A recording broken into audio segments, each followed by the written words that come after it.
Hello everyone, it is I, Ryan, also known as the Lovebat.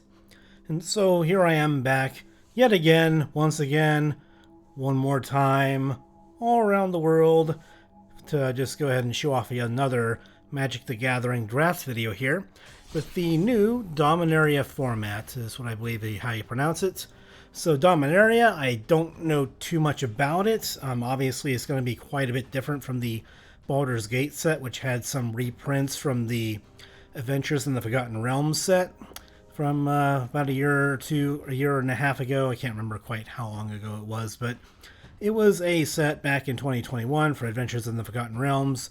Baldur's Gate had a lot of reprints of cards that were in that set and some slightly different ones. Based on cards that were in that aforementioned set. And overall, I thought it was a really fun set, and I recorded several different draft videos of all that, and I might still upload a couple of the ones that I'd already recorded before the sort of change in formats and the sort of shifting of the standard format with the rotating of the decks. But I'm going to get to the Dominaria format here and just start recording these now, and then I can upload the Baldur's Gate ones when I can get around to them and when I finally get the thumbnails and stuff done for all those videos. But yeah, I don't know too much about Dominaria here, but I do know that it's obviously going to be very different from the Adventures in the Forgotten Realms, which if you had played, or the Adventures in the Forgotten Realms and the Baldur's Gate set, which were both similar in some ways. The Baldur's Gate set, I think, was overall better and more fun. I had quite a lot of fun with the Baldur's Gate format, at least in the draft format. It was an alchemy set, but just as far as general formats goes, I enjoyed the cards, I enjoyed the games and the decks, and I just thought there were lots of fun mechanics in it, like the double team mechanic and stuff. Going into Dominaria, I don't really know anything about it except for a draft or two I saw just to see, what kinds of cards that there are.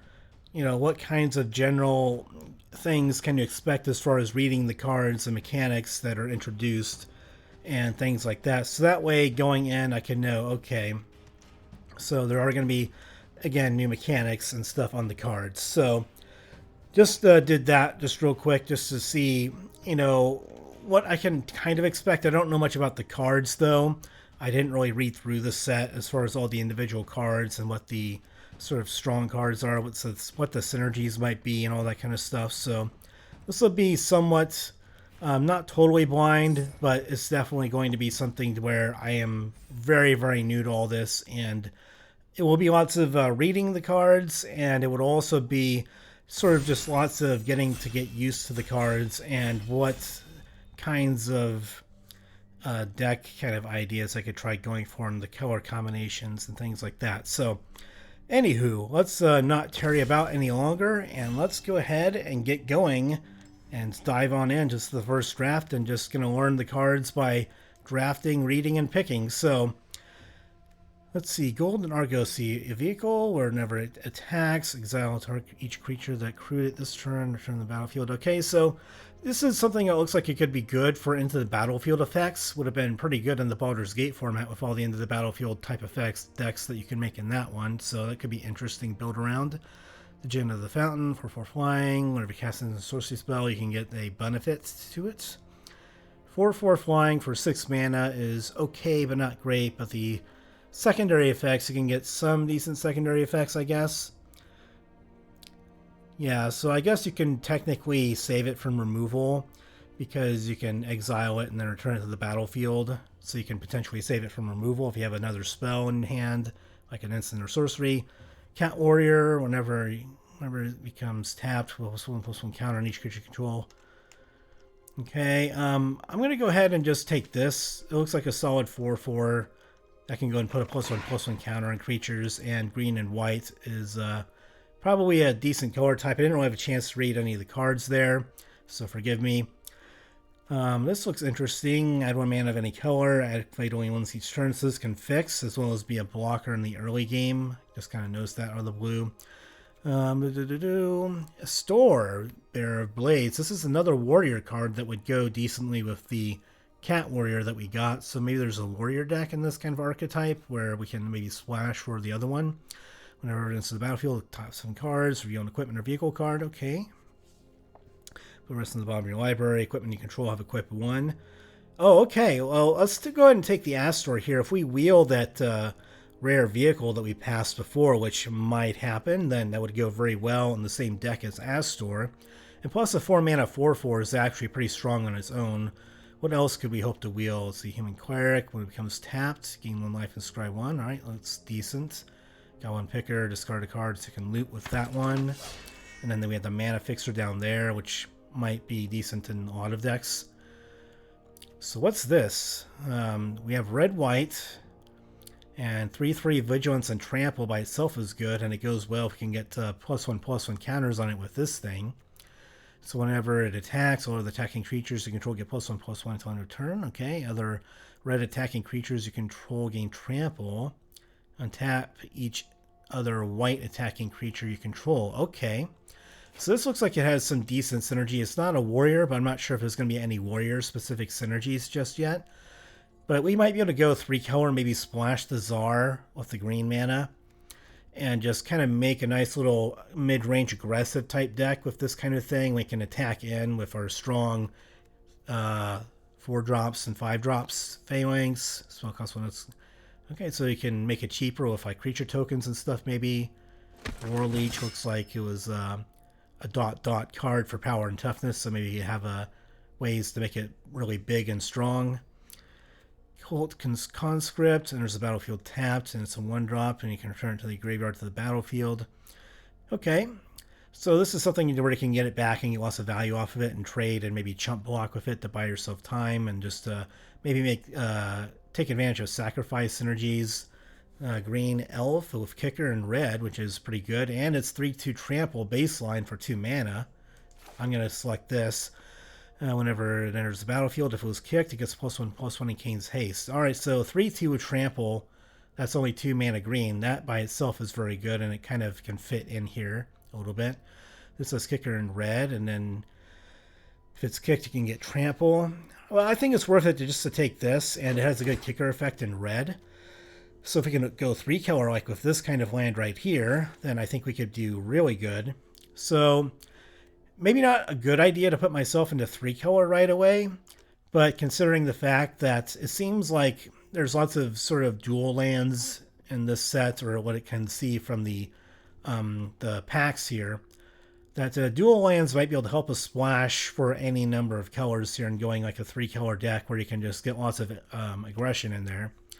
And then we have 1 kicker card. I don't know if we're going to get any other kicker cards. There's probably many more. And this could be a pretty good card in our deck to add 1 mana of any color and fix. But I think I'm going to take the land because it's like a free card for the deck and a 3 mana. This is ramp and it has Death Touch, so late game it can give you a free blocker. But it is a common, and I think that maybe the dual lands kind of give us a bit more versatility here. Okay, Territorial Marrow. Power and toughness equal twice the basic land types. Alright, so this would be decent if we're going 3-color here. So I guess I can take this one, or just selected it for now. Artillery Blast deals 6 damage to target tapped creature. +1 plus the basic number of land types among lands control. Not bad either. This is an early game blocker. Probably not going to take that. I don't know how it's going to do for deck. Random endless creature with trample. And you may untap and do add his powers, creature's power until end of turn. Alright, so this is a bit of an aggro card, but I'm not sure if I want to take that. I'll just go ahead and take this because if we're going to go 3-color, then we probably have a chance of having 3 basic land types out onto the field. So this could be good. Maybe not guaranteed, but it could be. Looks like we have some Defender here. When it enters the battlefield, it may switch your library for creature card with Defender. Alright, so Defender isn't really what we want. We don't really have anything in the deck for that. So this is a solid 5-drop of Vigilance and Trample. We can maybe make it bigger with the Tory can make it bigger. And then Tsar Onan could make it bigger. But I think I'm going to go with this because mana fixing in a 3-color deck that we're looking like could be valuable, and just an early game blocker and early game play can help. Random equipment that could be good with the Astor. Don't know if that vehicle is going to wheel around. I think that would be in the next pack if it wheeled around from our first pick. Let's just go ahead and take the dual land again. Make sure that we have ways of fixing And Tori would be difficult to splash in red, but I think that we can find ways to try and fix for these cards that can just get value off of each other. Okay, so it looks like I don't believe that vehicle wheeled, which is unfortunate, but there's still some decent cards here. I'm going to select this baseline because it's going to go well in our deck with the 3 colors that we have. What does this do? When it enters the battlefield, target creature can't block this turn, but it gets +1/+1 in haste, so this can be an aggro card. This says kicker in green. If it was kicked, of 2 +1/+1 counters on it, so it's kind of something we can hope to get in future packs. The thing that you can kick it and get some +1/+1 counters, and it's a 1-drop, so you can potentially get it out turn 1. Colossal Growth. Let's go ahead and select this. So kicker in red, which goes well with us. If it was kicked, it gets +4/+4 and gains trample. Okay. So +3/+3 baseline is not bad for a combat trick, and then you can give it trample with some red mana. Let's see. I guess we can go with Hammer Hand now. Destroy target creature defender. Okay, so that's maybe more of a sideboard card. Let's take the Hammer Hand, I guess. No, I'll just go ahead and take this just in case I need it. I probably won't, but just in case. Don't think I want that. We'll take the dual land in case we want to splash something in blue, or if that has blue mana. I guess this isn't too bad with the Astor because the equip cost is lower. We're not going to splash a counter spell here. Sphinx of Clear Skies. What does this do? Flying Ward 2 is a pretty good baseline for 5/5. Domain. And so whenever it deals combat damage to a player, reveal top X cards in the library. Okay, so if you play a very high multicolor deck, you can sort of rummage through your library and then you can get some card advantage out of that. Not bad, but not what I'm looking for. 2/2 first strike and white. And if you gain life, you gain that much life +1 instead. Life gain maybe not so relevant, but the first strike can be very, very good, especially with the way that we can give it buffs with the combat tricks and the other sorts of cards in here. It goes very well with the Vanquisher's Axe as well. Tail swipe, choose target creature control and target creature you don't control. And then they have them, it's like a fight spell, which could go very well with the Knight of Dawn's Light. If this tail swipe wheels, I would happily take that as a combat trick. Goes pretty well with First Striker and some of these other cards that can do pretty well.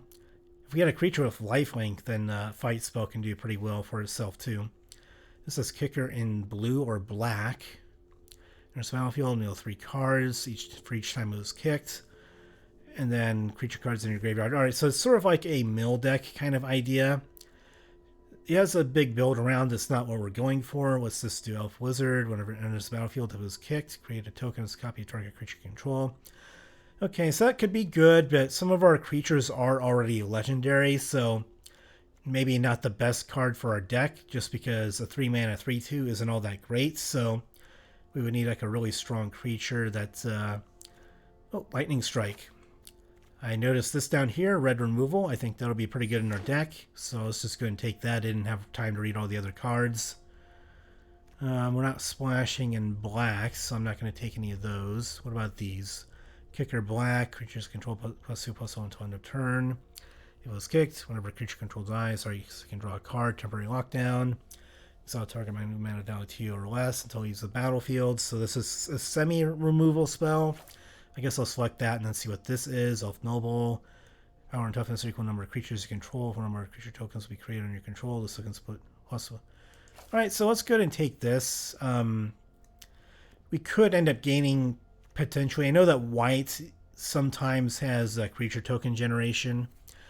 And it's in our colors. It can be a baseline to 2/2 or a 3/3 for 3 mana, which isn't too bad.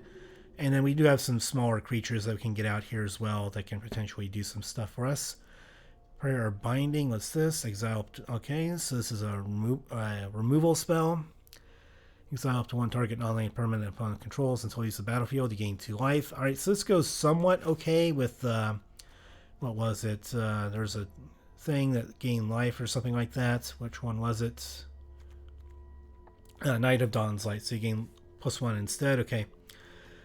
So this goes somewhat well. We gain additional life with the Knight of Dawn's Light with this, and it's a removal spell. What else do we have? 1/3 Vigilance and Enlist, so you can kind of power it up a little bit. There's a Defender card that seems like a good blocker. Probably just going to go and take the Sacred Peaks here. There's another Golden Argosy.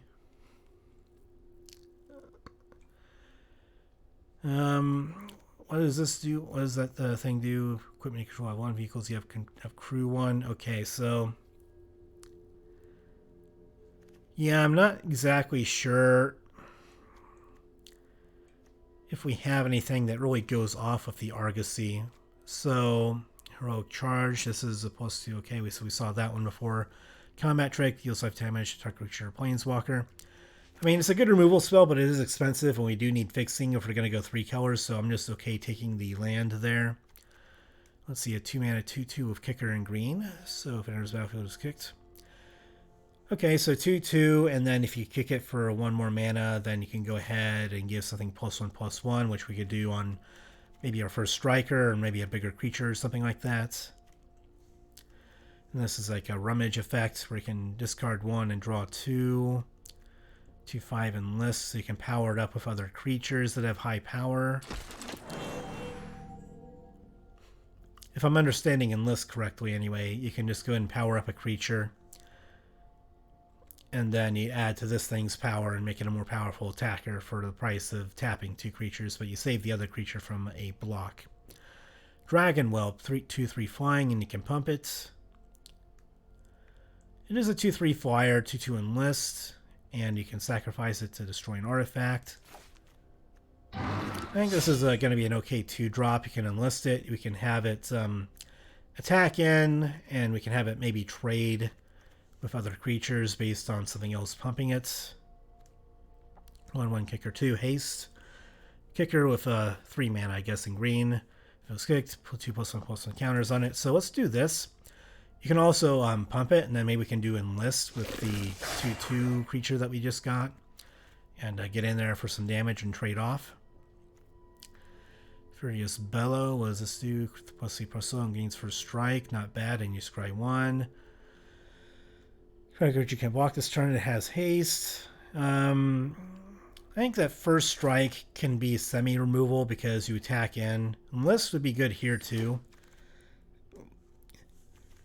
Let's see, another one of these Hexbane Tortoises. Creatures control get +1/+1. And it's just a 3-mana 3/2. Another Hammer Hand for the aggro. Let's take an Enlist card and see if we can try and pump up these Enlist cards to try and force the opponent to trade. Plus Ward 2 isn't too bad either. It kind of helps out against removal until under turn. Okay, so this is more of a defender deck. Let's just go ahead and take the creature here. High mana creature. I don't know if it's going to make the deck, but we'll take a look at it. Vanquisher's Axe wouldn't be too bad with the Enlist creatures. Whenever creatures in the battlefield when you call, +1/+0. Let's just, yeah, I think the Axe is okay. It's colorless. It can be played a bit easier than some other cards. Let's take this Combat Trick that can pump the team maybe and get Trample, I think is what it was. Yeah. And then a 1/2 with Kicker. We probably don't play the instance and sorcery type spells. What is it? Do you think Amplifier? Yeah, let's get that. There we go. Alright, so green red. Let's just go ahead and select this because it looks like it's in our colors. It looks like it's a good card. Tap and untaps non-token artifact you control. Add a forest. Okay, so this goes well with the Vanquisher's Axes as well as this. Because this will actually ramp us if we have the Maria out. And then tap to attack. And then exile top card of your library. You may play it this turn. Okay, so it's semi ramp as well as semi card advantage. So I'll take that. What does this do? That's the 3/2 kicker again with the blue ability to make a token copy. None of these lands are too important for us. And, ooh, what's this? The Elder Dragon deals 2 damage to each creature and each opponent. So this is like a semi-board sweeper effect. But you can skip it if you really want to. I think that's the way I'm reading it. Read ahead. You can choose a chapter. And sort of that many lower counters after add 1. Skipped chapters don't trigger. Okay. So you can skip the first one if you don't want to kill your own creatures. I think I'm okay with selecting that one. Kicker. 3/2 +2/+0 until end of turn. Okay. I think I already passed that one before. This would be a good land, but this is a pretty good effect, I think. So, and we already have 2 of these green-white lands. Lightning Strike would be good too. Versatile removal, but this looks like a pretty good card that can get a creature that flies over the top and can win you the game. And it can rummage, and you get some pretty good effects there. And you can skip the first one if you don't want to kill your own creatures, so Thopter creature token. Alright, then there was that, yeah, this goes well with the Maria. You can tap to ramp. You can tap the Thopter to ramp. This thing can create an additional creature token based on this one getting a creature token, so that seems pretty good. Another Goblin Picker for the rummaging. Lightning Strike would be great, but I think that just getting this out, you know, baseline is just a nice thing to generate a token there, and then you can tap. Yeah, you can tap some artifacts down to do all the different stuff. You can tap down the O2 token with the Maria to gain some ramp, or you can do some card advantage. Seems like a good deal. Temporal Firestorm, kicker in white. Choose up to X creature Planeswalker's control, or X's number of times the spell is kicked.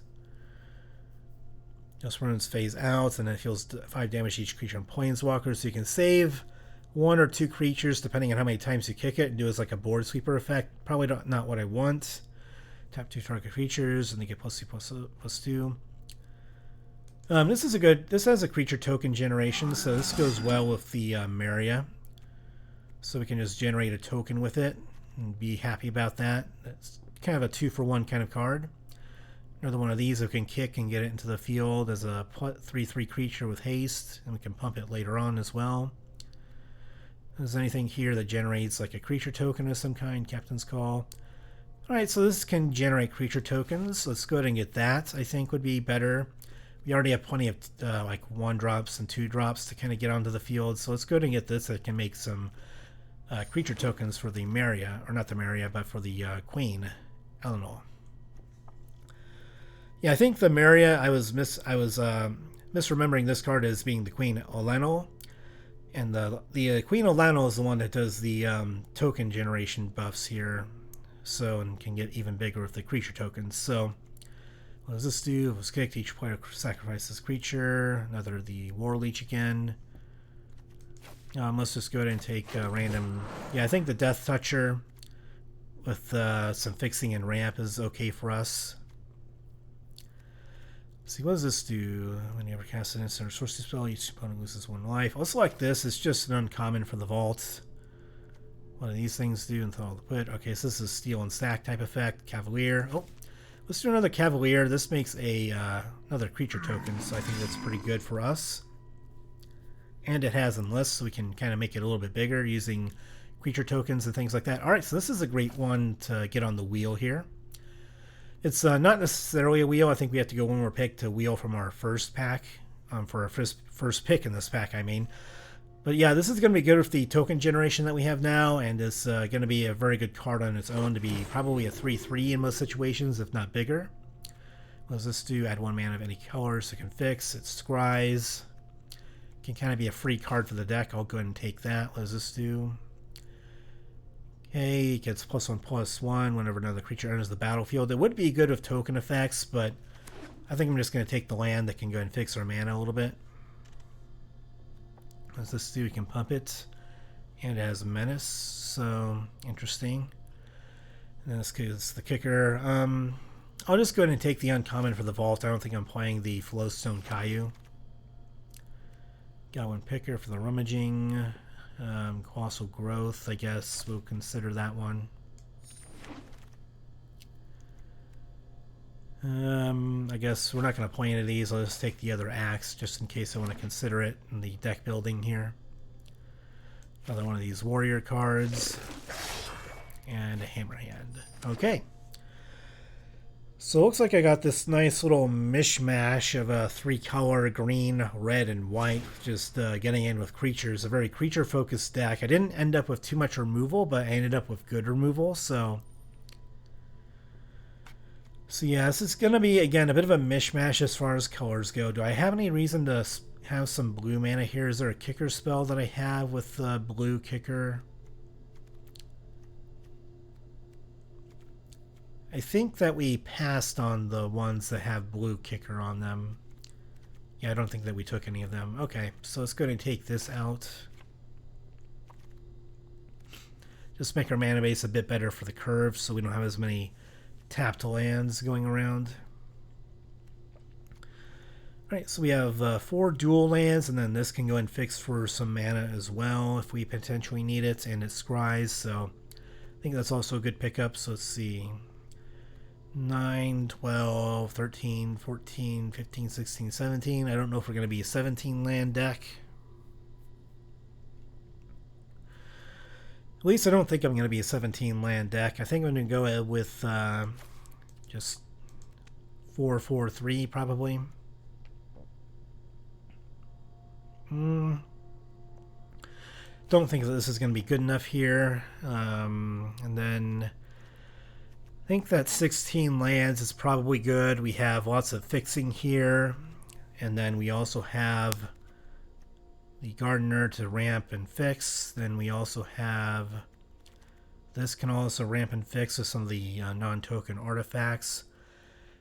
I guess the Thopter token doesn't go with Maria the way that I thought, because it has to be a non-token artifact. So the... where is it at? There was the... this one. So the Thopter token wouldn't be able to be tapped for the Maria. But it's still a good card. It does generate an extra token. And then let's see, tapping in active artifacts you control. So it still goes well with the axes that we have, as well as the Thopter token on the Chapter 2 side there. Yes, I think running the Vanquisher's axes is going to be good enough in here. We can pump up creatures with it. It goes well with the lowered equip cost with the Astor. And we can potentially get it off the top 7 cards of your library, so that's another good way to do it as well, to get them into your hand. And then with the Maria, we can go ahead and tap these artifacts here to go ahead and ramp into something, or to get some card advantage, maybe if like a creature dies to removal or something.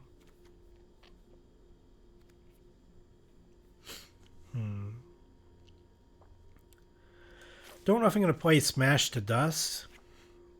It's probably more of a sideboard card, I would guess, and we already have one sweeper effect with the chapter effect sweeper, wherever it is. It's kind of hard to find it in the rummage. Here we are.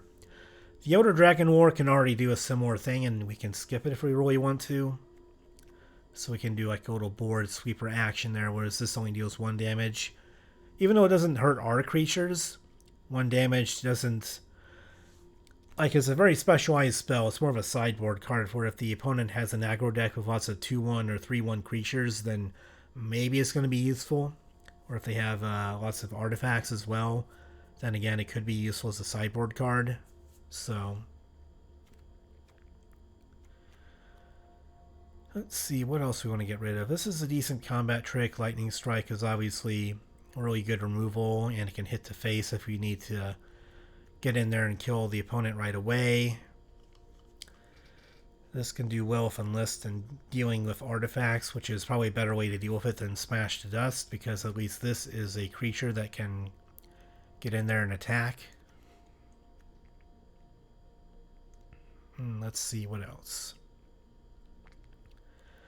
Maybe I don't need the Mana Worker here, because I already have plenty of other fixing here. I have the Death Bloom Gardener, and then this can go ahead and ramp with some mana as well. And then we have plenty of dual lands, and then this can also fix with the Crystal Grotto.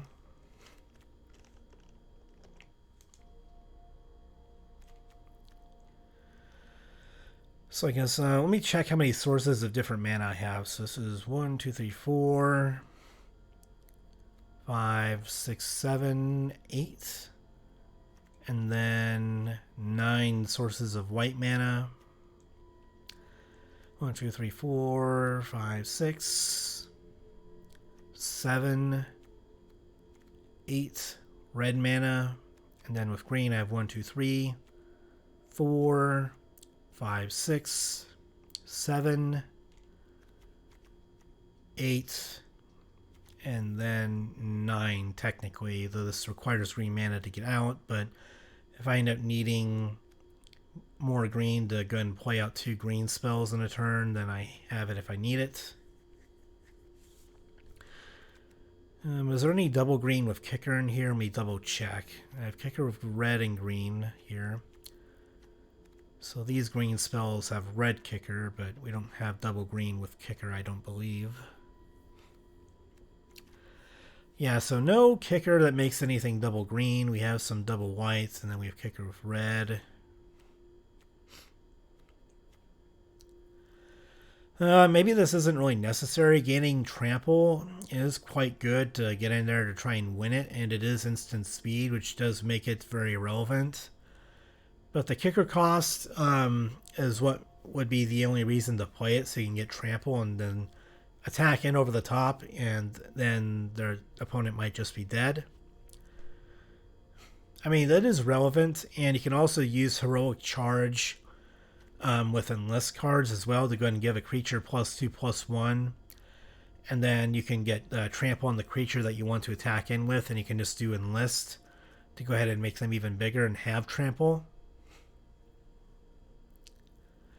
So it's like we can use something like Heroic Charge, then we can use the Steel Crusher with Enlist to get in there for lots of damage by tapping all the other creatures after I've already pumped them with the Heroic Charge. And so unless the opponent has instant speed removal to go ahead and deal with the Steel Crusher, then it would be kind of difficult for them to deal with that.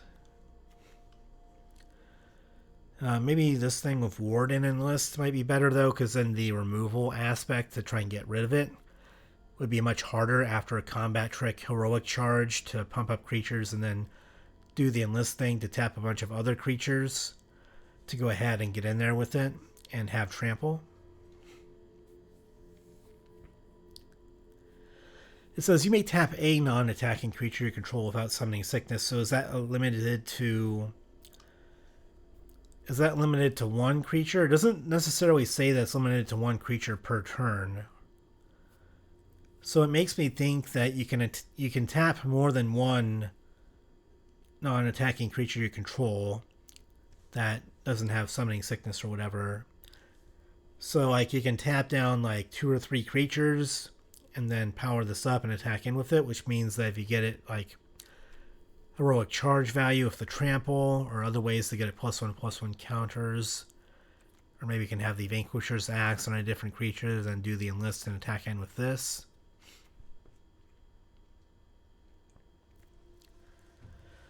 And let's see, this has Enlist as well and it makes a token, so I quite like that one. Give me one moment. I'm going to go and pause the recording here. I'm going to get back to you and decide on my cuts here real quick. And then also I just need to blow my nose and clear out my sinuses once again. So I'll go ahead and see you guys in just a moment. Alrighty, I have returned from my brief little break there to go ahead and just rehydrate a little bit and take care of the sinuses and all the good stuff there. So let's go and get back to the deck building here. So, looking this over, I think we can cut maybe one Colossal Growth. It is great with the Enlist, and it could be really good with the creature tokens as well, to pump them up and then attack in with them, and you can use Enlist, or you can do other different things, so it is strong. The kicker, though, is also pretty good, but we maybe only need one of them, since we already have Heroic Charge, which is another way to give trample as well, so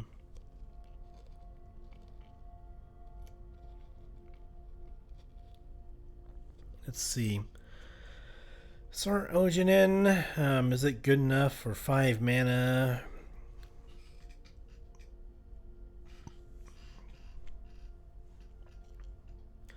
+1/+1 counter each creature control of toughness less than the number of basic land types. Okay, so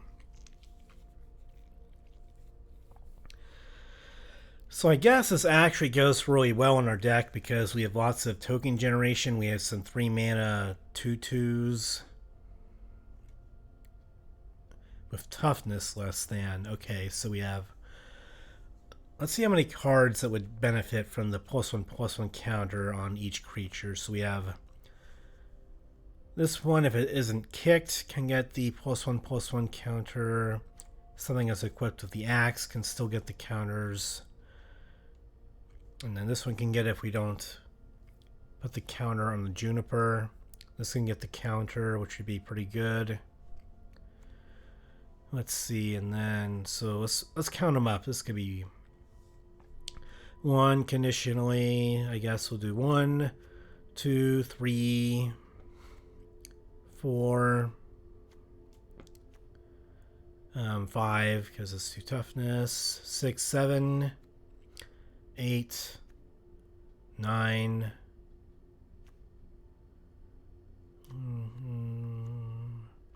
I guess 10, since this makes creature tokens.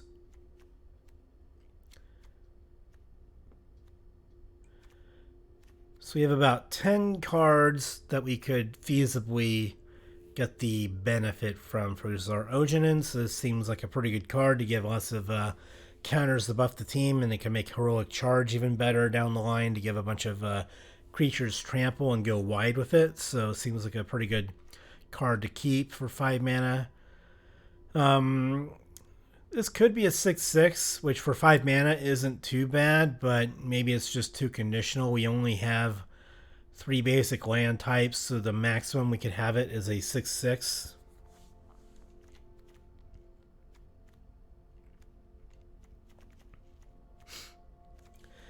Because, like, if there are more lands that counted as basic lands, might make me, you know, there's something that's like a rare or an uncommon land that still counts as a basic land, then hey, maybe you could go ahead and try more domain. But you really have to go 4 color or 5 color to get major value off of this card, so maybe it's just more of a build around.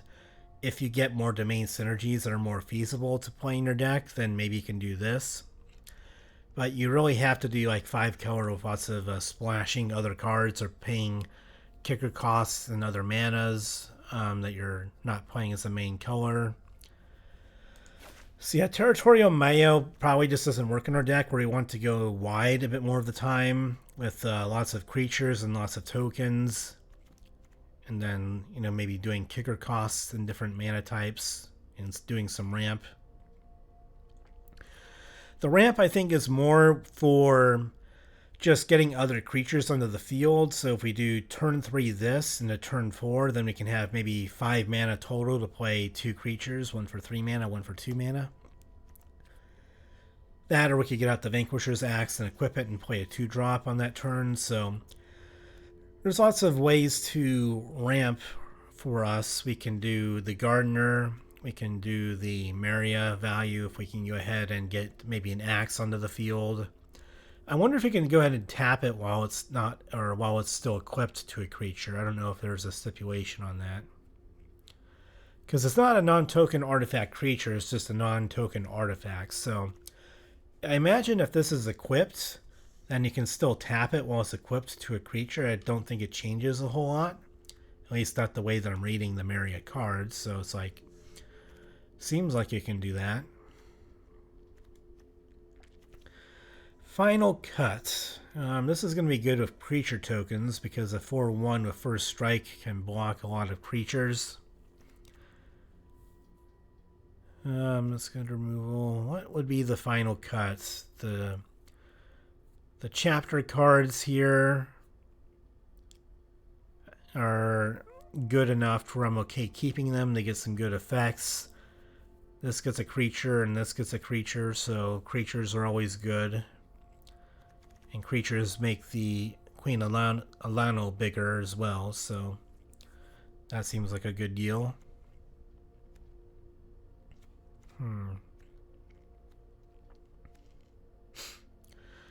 Let's see, that's good. It goes very well with the Zar-Ogenin, and the tokens go well with this, making these bigger.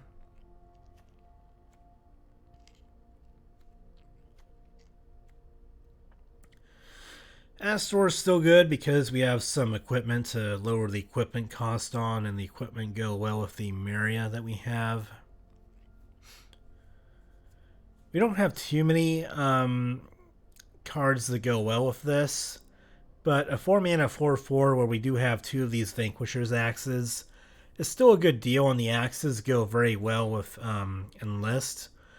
So you can pump up a creature, you tap the creature that has this attached to it or equipped to it, then you get in with one of these Enlist creatures that we have, and you attack in, and then maybe we can give them Trample with Colossal Growth or the Elder, not the Elder Dragon War, but the Heroic Charge. 2 ways we can give them Trample.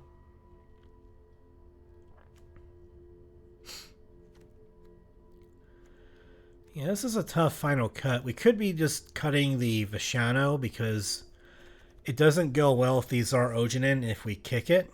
And that's the best value that you get off of it, is just kicking it and then pumping it.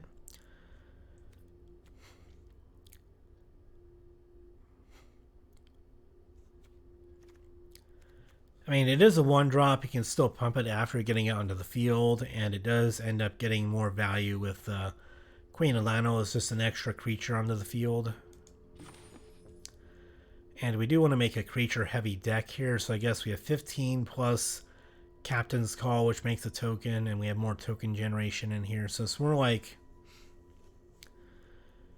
So it's more akin to like 16 or 17 creatures with token generation added on top of that for some change.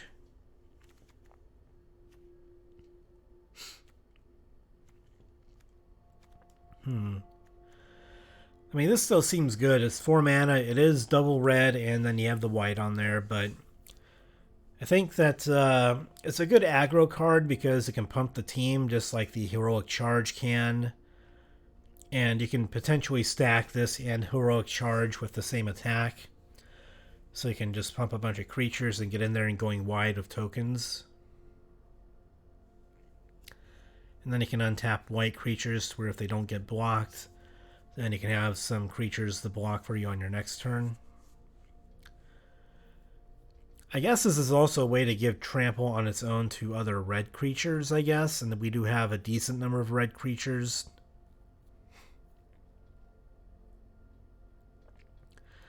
Not many, but, you know, I think that green and white have more of our creatures, I think, but... 1, 2... I guess 3 of the Elder Dragon War, 4, 5, 6. So 6 of our creatures are red for the trample, so I mean, we still have reason to have Heroic Charge in here to give other creatures trample that aren't red. Such as the Queen Alano, for example.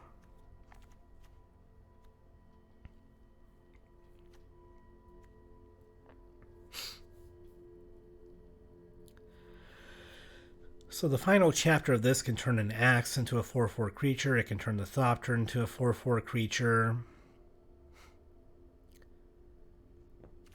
1 target artifact. Okay.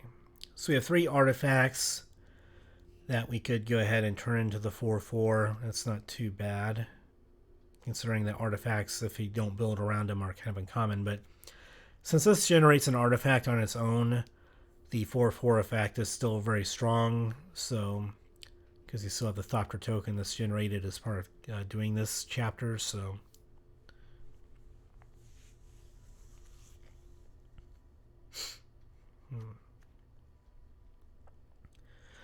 I guess the chapter 2 isn't all that strong because we only have 3 artifacts.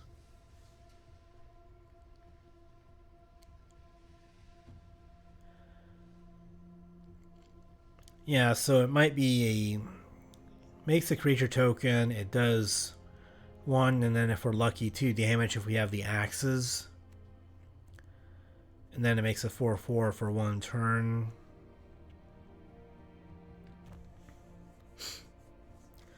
Because lots of the other token generation isn't like artifact creatures, so... Maybe Yodia Declares War isn't all that great, because you can do 1 damage to a target creature Planeswalker. That's not exactly great. We'd have to get some axes on the field to get some value off of this. Yeah, I guess Yodia Declares War maybe just isn't good in our deck, so it does make a creature, which is always good, and it's good with the Clean Alano, because then you can make an additional 1/1 creature token, but I think it's not good enough for our deck, and this might go well or better with Yodia, but don't think that we need it. Alright, I could also play an extra axe, but again, I don't think that there's enough incentive. I think the 2 is plenty with the Astor, and then pumping up creatures for the enlist cost, and you can tap down creatures that have the axe equipped just as a free way of making the Hexbane bigger without having to re-equip the axe to something else. So, all in all, I think it's a good deal. So, this is the deck that we have, and we have three color enlistment. Because we have lots of creature token generation, we have some enlist cards, and we just have the good old-fashioned, we're going to beat them down with some strong creatures, combat tricks, and then light amounts of removal. We don't have much removal in this deck, which is a bit of a problem. But we do have combat tricks, and the combat tricks are instant speed. Excuse me. The combat tricks are instant speed. So... And again, I could get rid of the Vishano instead of the Yodia Declares War, but I do think that it's still going to be better overall for us because we can at least pump it, and then we can use it as a way to semi-pump an enlist creature if we want to tap this instead, and then we can pump one of these other creatures as a result of the pumping of the Vishano. As a result of the pumping, the pumping is a result of the pumping, Anyway, I think that's our deck, and let's go ahead and get into some matches here, and let's go ahead and see how this sweet little 3-color deck does.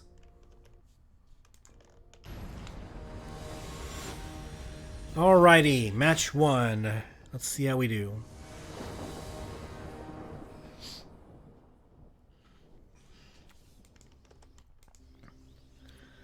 Alright, so we have green and white here. We have the Vanquisher's Axe, turn 1, into maybe a turn 2 Yavama. Yeah, having a 5/2 on the field by turn 3 sounds pretty good to me, and it has trample, so... Then we have Heroic Charge as a combat trick, and then we can maybe go turn 3 Cavalier if we don't want to equip the Axe right away, so I think this is a good keep.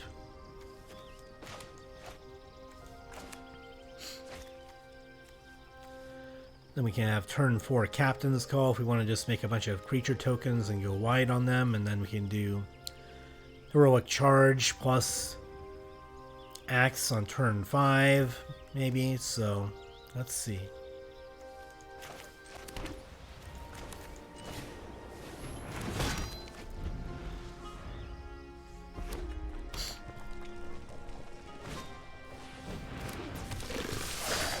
Looks like they have their own Branch Rider in their deck. Okay. I want to save that so I can play the kicker cost with it. So let's just go with the Ironclast because this is going to be better, or it's going to be good even if we don't play the kicker cost on it. So...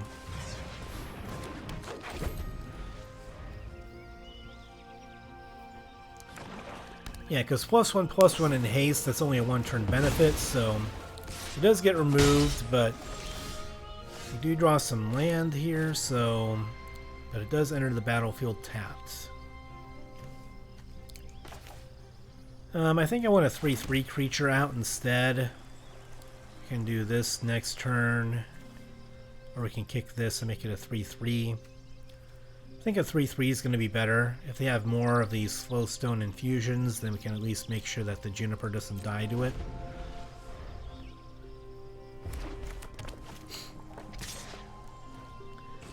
And there might be other removal out there that does 2 damage, like the 4-mana Chapter Spell that we have that deals 2 damage to creatures, or maybe there's other board sweepers out there that do 2 damage, so...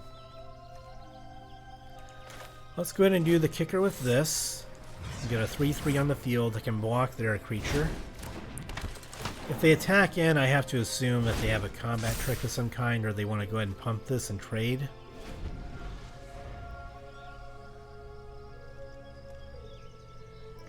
The +3/+0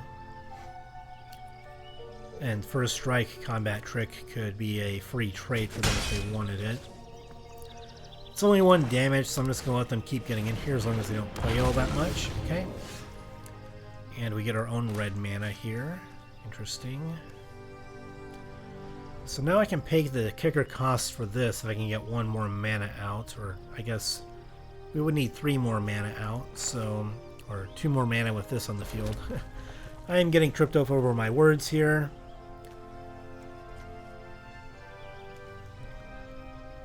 So I think if we do this and enlist, then we can go ahead and we can play this, and then we can equip. Well, I guess we technically can't equip the axe, but next turn I can equip the axe and I can do the enlist thing for the cavalier. Knight of Dawn's Light would have allowed us to equip the axe on the same turn here, but I think just getting the tokens on the field can be a way to stop the aggro of the branch rider for a free chump blocker.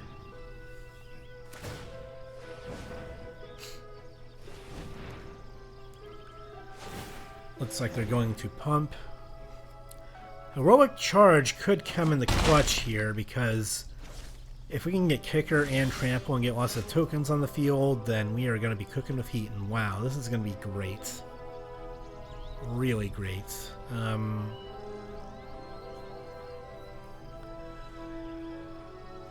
But first, what should we do? This is instant speed +2/+0, so they can block with it and give it +2/+0.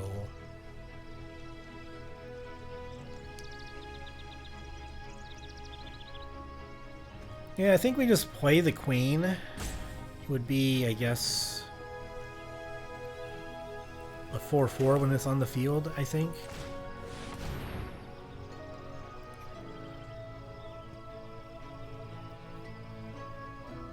Because it also counts as a creature, so it would be 4/4 by the time it's on the field. Yep.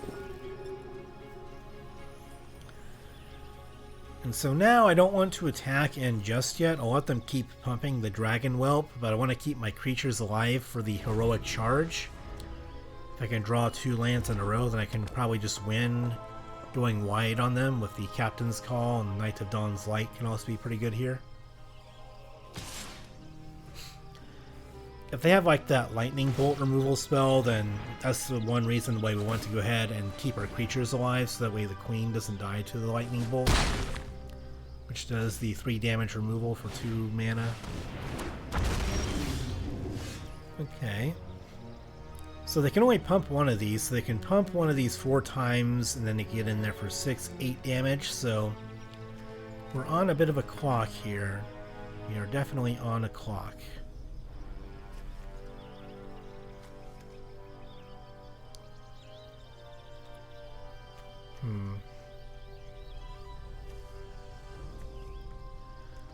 This is sorcery speed, so I have to do it pre-combat, which is unfortunate. Otherwise I could do instant speed pump this and maybe get in there for lots of damage, but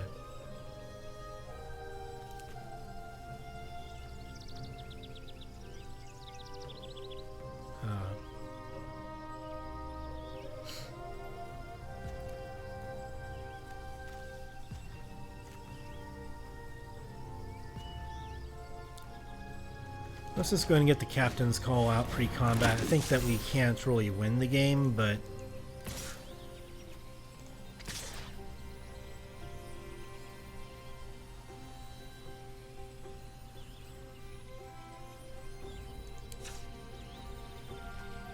do we want to enlist with it? I think not. We'll just attack with it.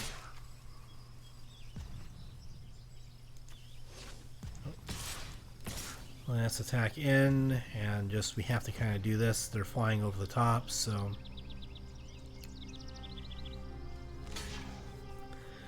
yeah, I think they have the game won. They can deal exactly 8 damage to us next turn with the 2 Dragon Whelps, and I don't have removal for them, so that's one of the downsides of not having removal and not having any way to flying creatures, so...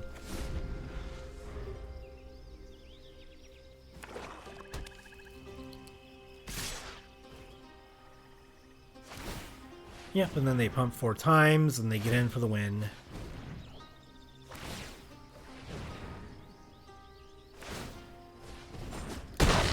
Alright, GG's. They flew in over the top, and they got the cards that they needed, and we didn't have any removal to deal with it. We only have one of the lightning bolts, and then we have that dragon chapter card that can deal 2 damage, but that wouldn't have been enough to kill the dragons, so we needed a lightning bolt sort of spell off the top to win.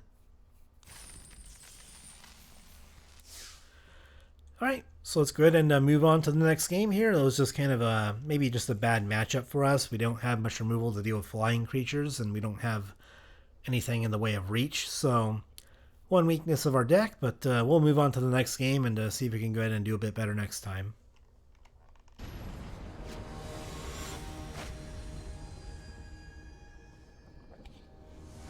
A falconer. Alright, so turn 1 branch rider into turn 2 lightning strike removal, depending what they play out. Maybe we can pass the turn to them and then see if they play anything like a 3-drop that we want to remove. And then by then we should have other things to play with all 3 of our colors here. We have lots of green mana. We only have 1 white mana, but the only double white card that we have is Heroic Charge, and we have plenty of white sources of mana in the deck, so I'm going to go ahead and keep this. Save this for the right time down the road, I would imagine.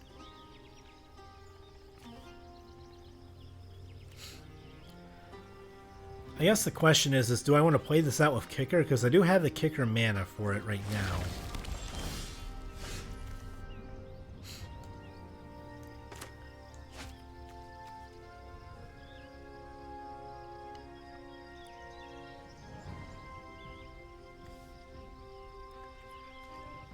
Yeah, we can just play out some of these tapped lands first, I think.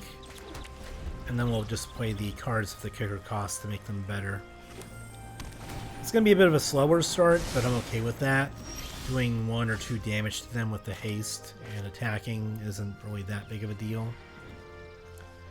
Knight of Dawn's Light, on the other hand, I'm okay getting in with that.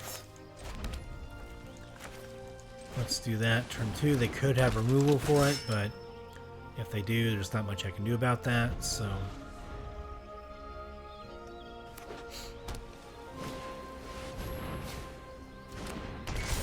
You and target opponent each draw 2 cards. Okay, well, that was a good draw for us. This is like a weird card. They get a creature token, they allow us to draw 2 cards, and then a +1/+1 counter on each target 2 creatures. Like, I guess they can skip the first chapter, but for 3 mana this seems like a weak effect. Probably not a card that I would have taken in the draft, so for 3 mana it seems kind of weak for a saga, in my opinion.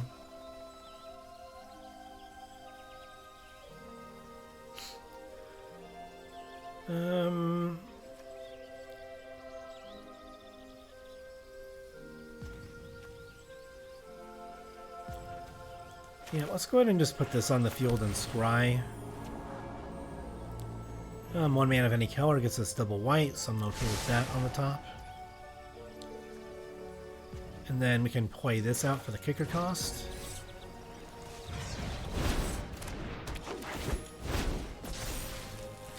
And let's get in there. Alright, so even though we started off kind of slow, we ended up kind of gaining steam there, so got some very good draws here that's going to keep things going for us, and then Heroic Charge for the win, I think that's what we're going to be doing. Alright, so we can destroy an artifact, so if we draw an axe, then maybe we can bait them into destroying it. Okay, so I do want to just play the non-tapped land, maybe.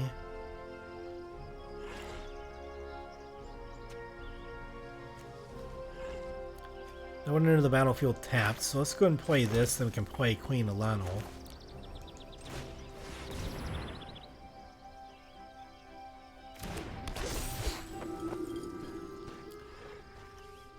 And then let's go ahead and just attack in with our first striker.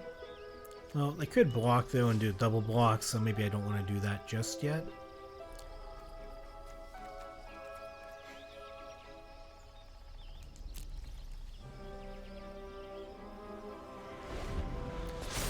They have some instant speed interaction. I don't know if it's like a combat trick or a lightning bolt spell.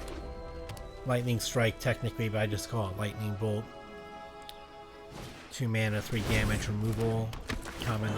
Common red removal, so looks like they're going to try and fly over the top like our previous opponent.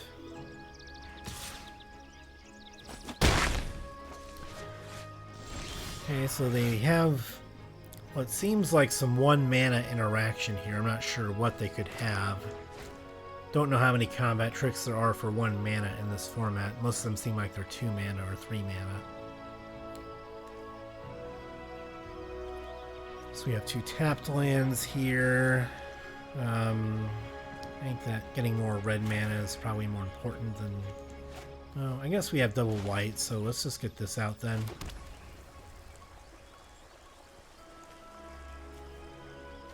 You can play this with Kicker to give it +2/+2, basically.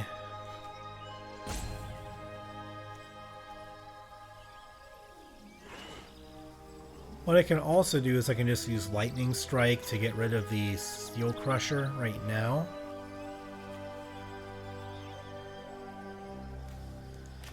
Yeah, let's just get rid of the Steel Crusher. Do that now, then we can attack with everything, potentially.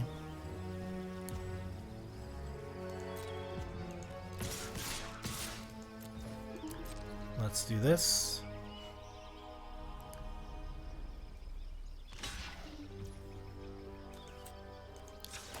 Let's go ahead and pump this.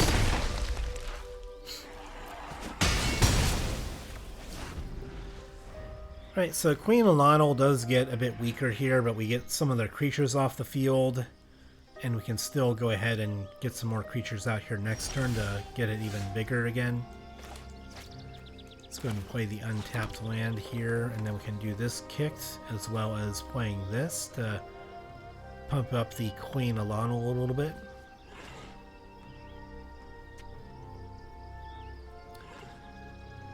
I guess technically we can't do this and kick it. We'd have to go ahead and... I guess maybe playing the tapped land would have been better then. I was reading that as having 3 mana with the kicker cost, and it's really 4 mana with the kicker cost, so... And I only have 6 mana, so I'm going to have to make a choice. Let's go ahead and do this and try digging for the equipment that we have, since we can play it if we find one of them, one of the axes. And it's a 4/4 creature, so it's a nice big creature to put them on a bit of a clock so we don't find it. It's fine. We can still attack in with the knight and pump it with the first strike that it has, so that's okay. They're going to block. That's surprising. Unless they have a combat trick, which they certainly could have. Okay.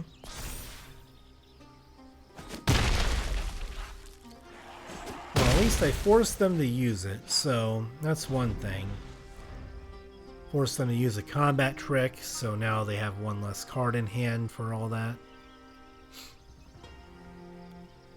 Heroic Charge could still get there pretty good if I get these other 2 creatures onto the field here and pump up the Queen Alano. Untapped land is good. Now we have all the mana I need to kick and play this out, so let's do both of those.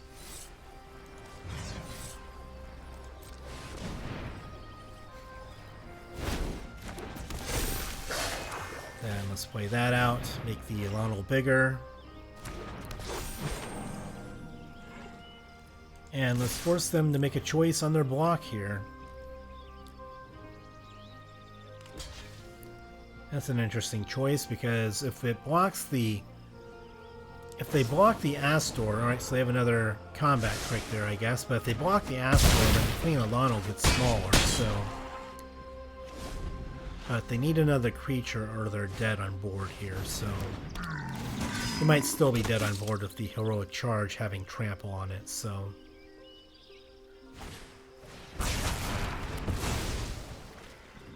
They might still be dead to the Heroic Charge here. Ooh, another Queen Alana, not bad.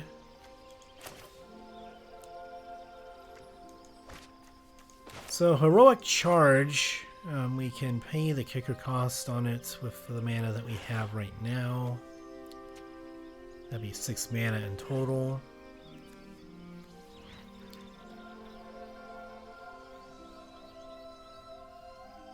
And then I can also potentially pump that if I really want to as well, I guess.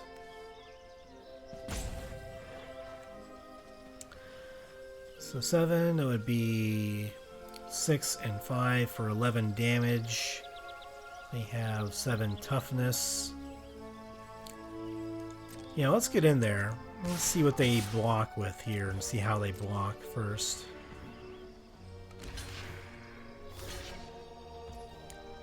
Okay, I think we definitely use this now. We can in for damage, we kill their creatures. Pretty good deal for us.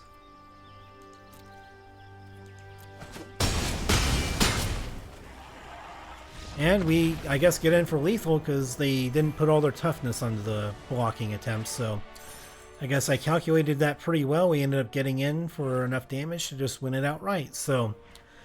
And so we'll go ahead and move on here to the next one, but that was an interesting little game where it was kind of like a racing situation almost, where they were trying to get in there, and then they didn't have enough creatures to try and deal with the aggression. They tried buying time with the combat tricks, but wasn't enough for their decks, so we'll go ahead and move on to the next one and see if the next one is as close and entertaining as that one was.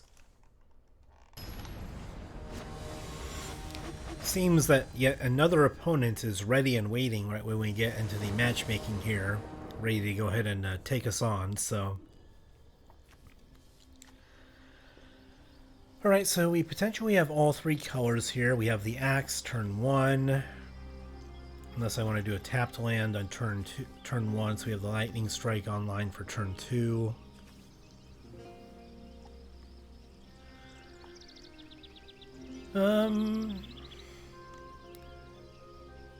I guess turn 2 we can still play this out if we don't have a target for Lightning Strike.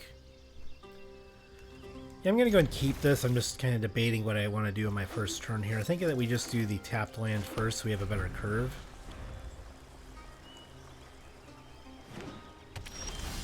We can do that now, then we have the better curve on turn 2 and turn 3 when we get out our other lands here.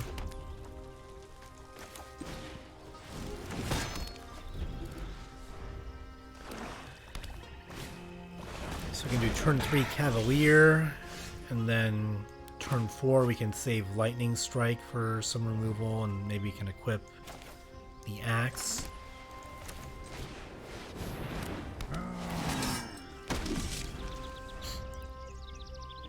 So if we draw an untapped land, then we can do Lightning Strike plus the Axe. This is a domain card. So you can make it big with basic lands and do all that kind of stuff, then it can be decently good. 2/3 for 2 mana is still pretty decent, honestly, but trample doesn't really come into play until they end up getting really high power there, maybe with combat tricks or ways to pump it with +1/+1 counters. So Night of Dawn's Light isn't too bad. But the 2 power is kind of, you know, it's kind of restricted right now because they have a blocker that can easily take care of it. Cavalier going wide wouldn't be bad either, but Lightning Strike could be okay because this thing's going to search for, it rummaged for that thing, and then it makes a token, and then it gets the domain for the... Yeah, I think we just get rid of the Brawler now. So that way it can't benefit from this pump effect there. Let's just attack with both of these, I would think. Doesn't really make any difference in that situation, but might as well attack with both and get in there for 3 damage. Ares Soul Tender, what does this do? 3-1, you mill some cards, exile this from your graveyard, and you get another creature back. Okay. So it seems like it's more of a green-black mill plan, similar to the Baldur's Gate format. So they can get back some strong creatures that are in the graveyard and get value off of it if they trade it off for a creature that we have. Alright, so we get another land, which is very good.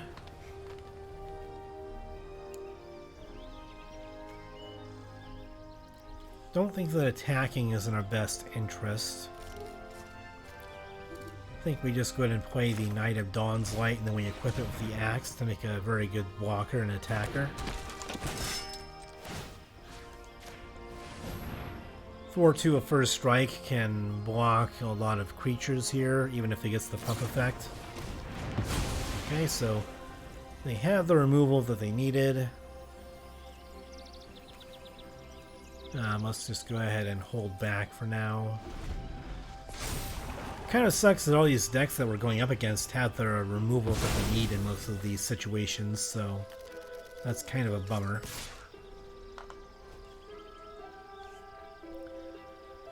I think I'm okay getting rid of the...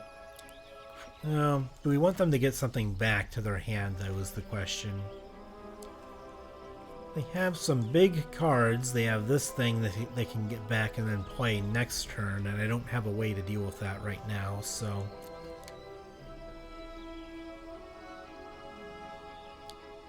And we have 3 basic lands out, so this can pump up our creatures, so I think we want to keep them alive.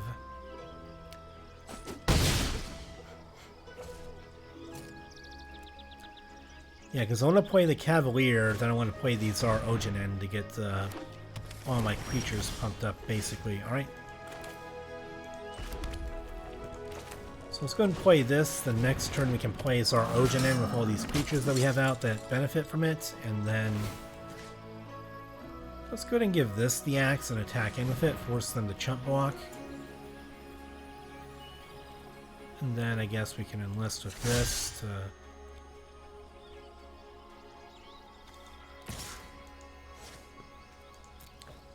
Alright, so then we enlist with that, make it a 5-2. They choose not to block. Okay, so we get in for 5. If they attack again, I'm not going to block. Because I want the Tsar Ojanen to pump up everything that we have. Alright. Another axe isn't too bad. I'm just going to go ahead and play this now and pump up everything that we've got. They could use removal in response to... Oh, whenever it becomes tapped. Okay. Alright, so it's still pretty relevant here.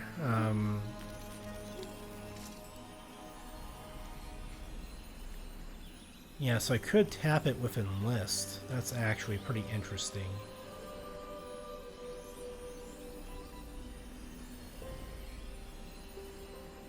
No attacks this time around. And they have their removal again that they needed. As all of our opponents so far have had. Basically, they've had much more removal than us, so... Okay, Furious Bellow. This is the first strike combat trick.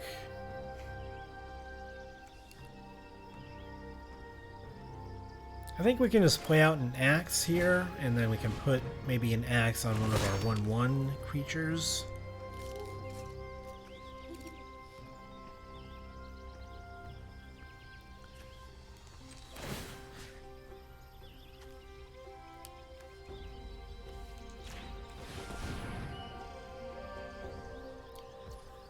Then we still have Furious Bellow as far as something that we can do with Enlist.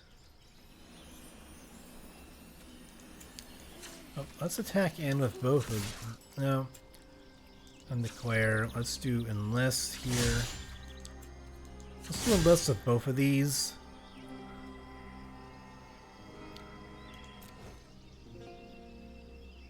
So it's for this one, I'm going to enlist with this one. And then we'll enlist the other one for another Cavalier here, make them both threats that are attacking.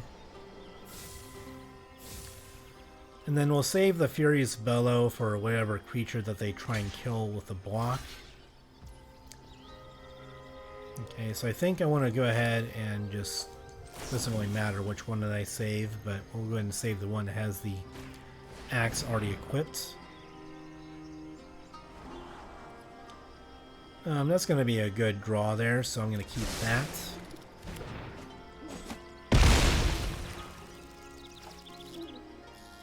Now they can get something strong back to their hand, but this is going to be a big mana sink for that, so... don't know if they're going to be able to play the creature on the same turn. I guess they technically they can now because they did that at the end of my turn, so... Heroic Charge can still maybe get there with the creature tokens that I get, so we can just go wide on them instead. I only have 5 mana, but I need just 1 more mana to get the kicker value on that, so let's see if we can go wide and get the win here. And I can still attack.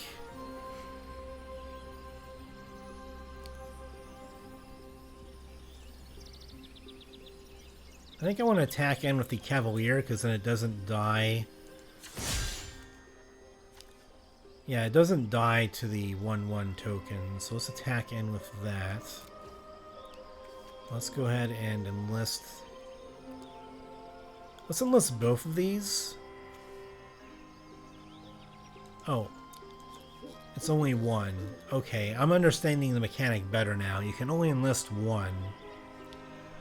So I guess my initial assumption was right. You can only enlist 1 creature per each creature you're attacking, so you have to kind of get one creature, other creature pumped up to be able to get the most value off of that.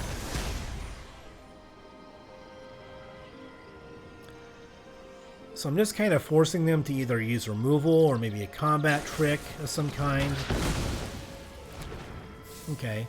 But we're still going to get enough power there to where they can't block with the 4/5, so I'm okay with that. That wasn't actually all that great of a spell to have for them in that situation. It didn't really get there. But that does.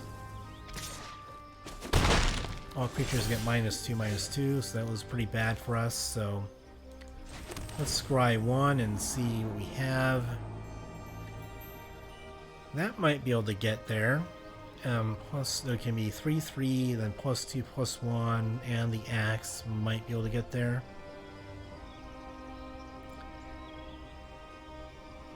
We'll see. I guess a creature of any kind is okay. Plus, we can still pump it, so...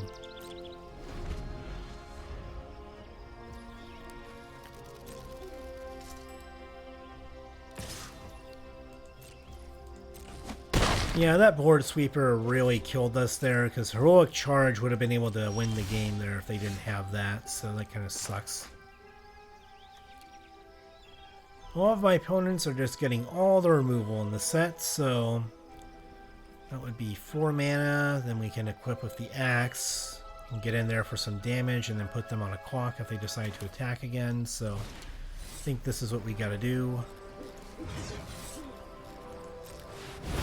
Kicker, then I equip the axe, get in here for 5, put them on a clock, then Heroic Charge with Trample can maybe get us there if they hold back.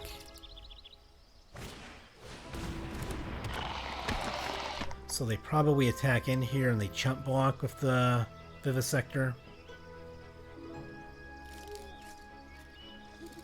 I hope they attack with the Bailoff. Because then Heroic Charge gets us the win if they don't have anything that can stop us, so...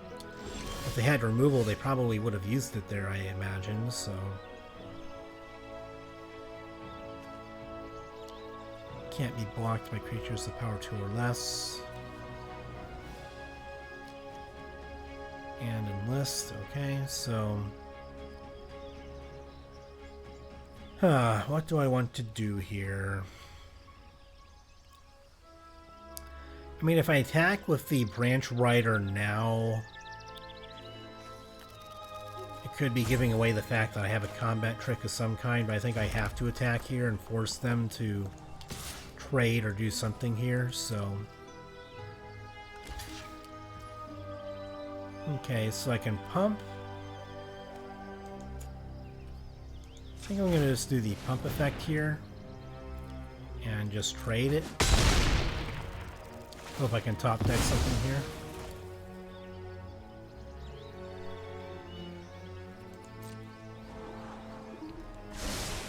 Yeah, because if they blocked with the 2-2, then I could have done Heroic Charge for the win and get in with Trample. Okay.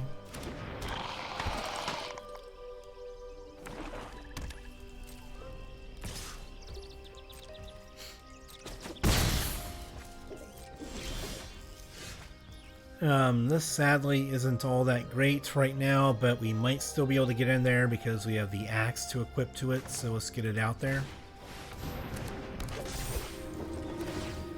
Equip it with the axe. Heroic Charge can still potentially get there for us, so let's hope.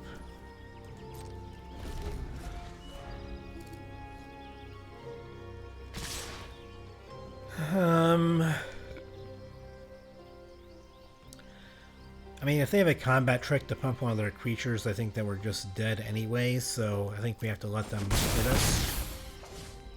Hope they don't have anything big enough to block the queen. Alright, I guess it was a bluff, so I don't know how we got that win, but it was somehow able to work out for us. We were able to get enough damage to get into a racing situation here, and I guess the 1-1 won us the game there.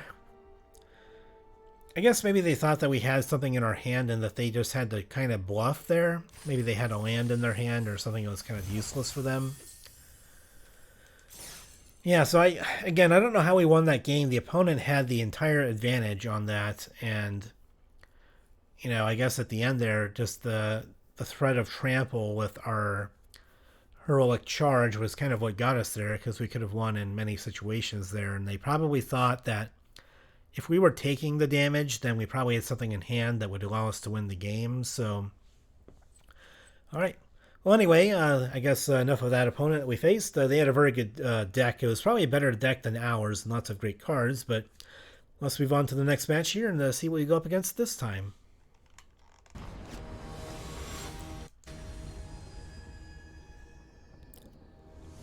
Alrighty, another deck. A little witch costume there for the opponent's avatar, and let's see what we have here. And I guess what I meant by the previous deck being better than ours is that it looked like they had cards that were better than ours for the most part. They had lots of removal.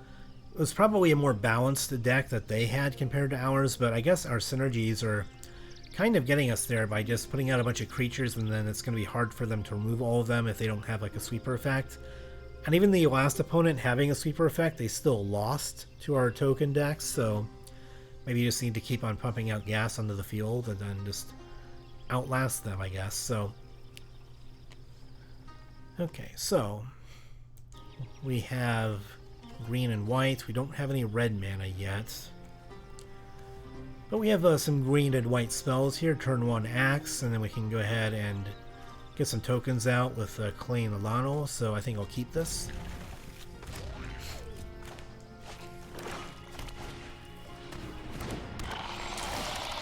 Battlefly Swarm. Flying creature that can gain Death Touch. That's going to be pretty annoying, but we are a token deck, so maybe not too annoying. We'll see. Let's get the axe out this turn. May not matter, but who knows. And Astor is a decent draw, but we don't have the red mana to play him yet, so we'll see what happens there.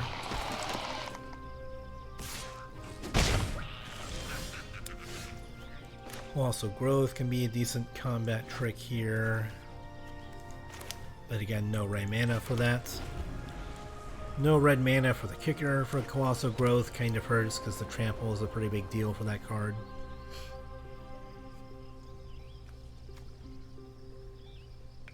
Looks like the Vivisectionist is maybe a popular type for any sacrifice decks, or maybe decks that have chump blockers in them, like the 1/1 Death Touchers.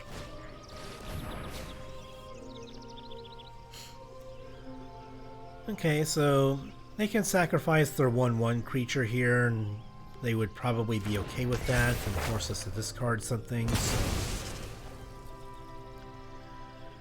We can play the Tortoise more easily, but Queen Alano is what I want to get out turn 3 anyway, so maybe we can just get rid of this. And Colossal Growth I think is still going to be good on something here, so I'm going to keep that in hand. If I can go Queen Alano into Captain's Call. Guess I'll go ahead and just get this onto the field so I have a creature out. Plus 2 mana, 3/2 of Trample is pretty good, and we can Colossal Growth next turn with instant speed. And there go my hiccups again. Live in a video.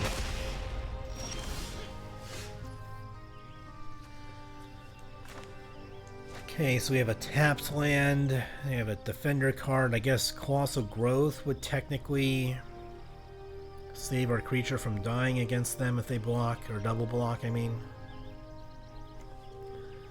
And if we're going to attack, we want to attack now before they get the 1/1 Death Toucher out.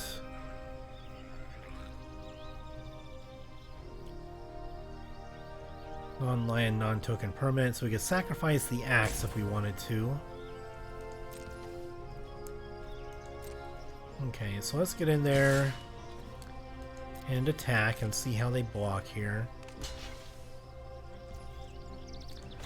Alright, so let's go ahead and get this out and take care of their creature. Since this has trample already, we're going to deal a bit of damage as well, so it's going to be good.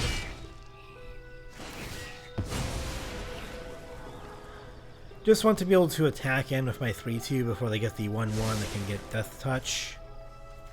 And then let's clear out the land. I mean, granted, they don't have double black yet. I'm going to decline on this one. I don't want to sacrifice my axe, I don't think, with the trample creature. So now I have my red mana for the lightning strike.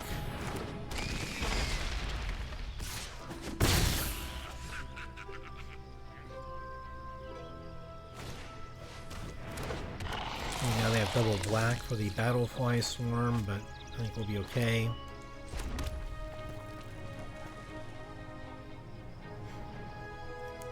Astor would be good here as a blocker, and then I can get this out.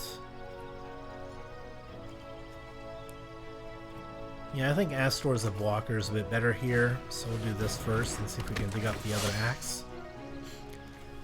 We don't, so that's unfortunate.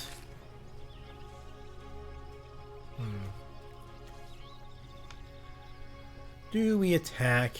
We don't have any mana here, so I'm just not going to attack since I can't do like a lightning strike or any instant speed shenanigans to save my iron iconoclast. Kind of a weird word there, but I'll take it, whatever I can get. If we had lots of the iconoclasts, then that would be a pretty good deck to just get some strong 2-drops out with trample that can kind of go over the top of creatures with the damage total there. So they probably have removal for Astor. Yep. Destroy target creature, yada yada.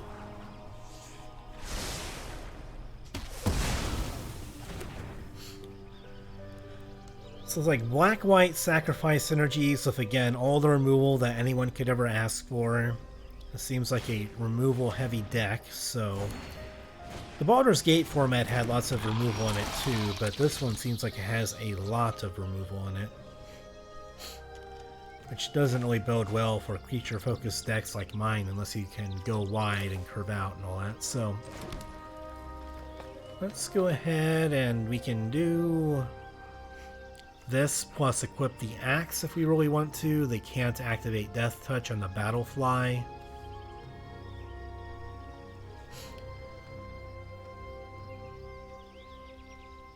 And let's go ahead and just do this, I guess. And then, do we want to equip the axe? and just get in there for some damage.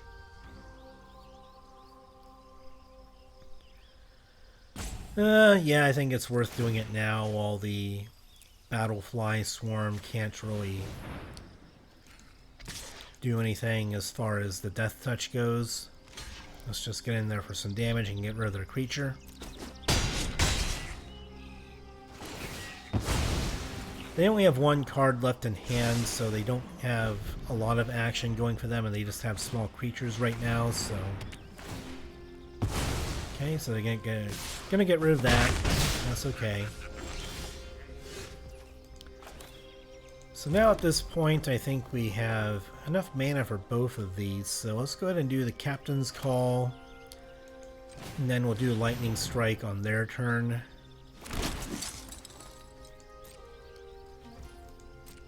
It leaves them open mana and an extra card that can maybe save one of their creatures, but I want to see what they do here first. See if they attack in. Okay, so I'm not going to kill that since I just have 1/1 tokens right now.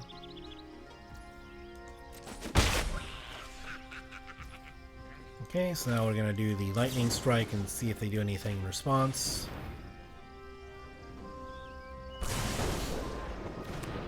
They have some instant speed interaction there. I don't know exactly what it is. They did hold some priority there for a moment, so it means that they probably have something in their hand. I just don't know what it is. Now it's time to get in here and try and race the opponent a bit since they only have a 1/1. Get in there with the axe, do 5 damage. And it's a race that we're going to win, so we'll have to see what they top deck and if we can top deck anything useful.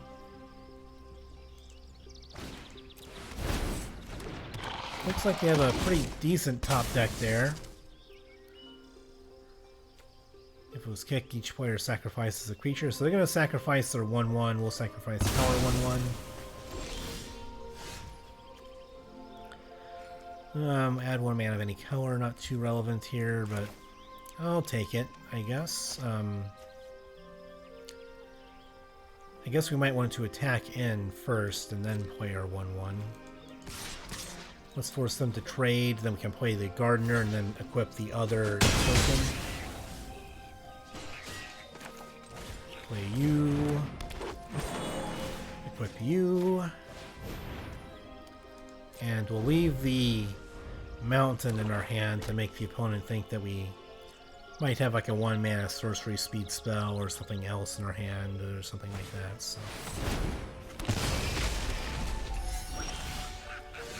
So Restoration, you can return it to the graveyard of the battlefield, and then you can gain life if you're in a life gain deck as well. Otherwise, you lose that much life. Okay. Alright, so if you don't pay the kicker cost, then you lose life. But in this case, it looks like they gained life by paying the kicker. And they just got a Defender card. But this, having Vigilance and Trample, and you can pump up other creatures. So let's go ahead and see if we can get in there.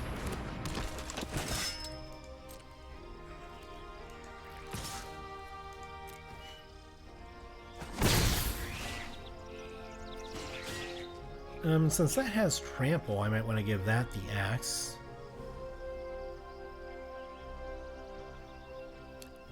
I guess technically it wouldn't give this Trample, but it would give it enough power to attack into the barricades, so I think I'm okay leaving the axe on it.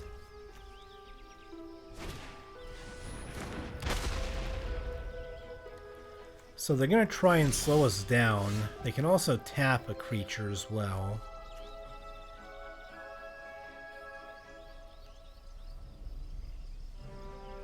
But I guess since this has Summoning Sickness, they can't tap the creature this turn. Alright, so let's go ahead and attack in here. They can sacrifice a creature to gain some life and draw a card. But I think that this is right. The 4/2 creature can kill the barricade and trade with it. The Gardener has Death Touch for the killing either creature that blocks it.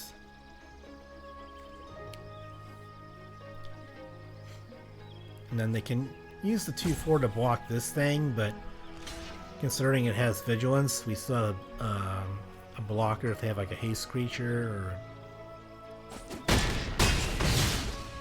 Yeah, so they're still forced to take 6 damage, and then we get in here with this thing and get some more creatures to go wide, and next turn is going to be a big attack. And I think that's going to be the end of the turn. So we can pump, we can enlist.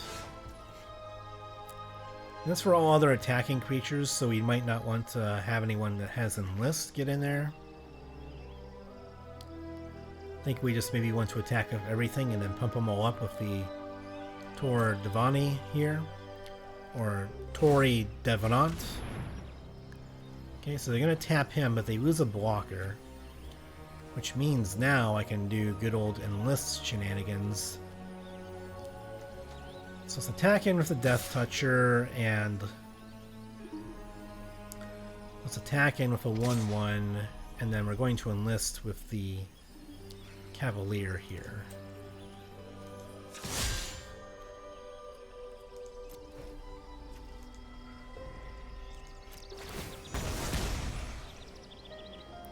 So the Barricade can trade with the Cavalier, and then they would take 2. But I'm okay with this. Kind of gets another creature off the board for them.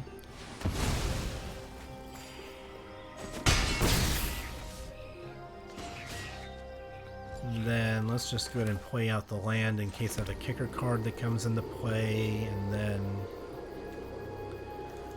let's go ahead and give this trample creature the axe, and then we can equip it next turn if they want to tap it down. So 5/5 with Death Touch. Citizen's Arrest. And they went after the Enlist creature, which is weird, but... So I can skip Chapter 1, or I can skip both Chapter 2 and Chapter 1 to just get out a 4/4 Dragon token creature.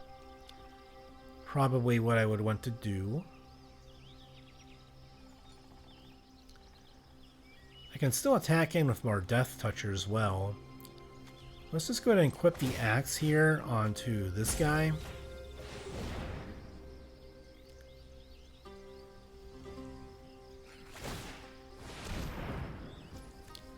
That's okay, I didn't really plan on attacking with them anyway. And then let's see if they want to trade Death Touchers here. They do.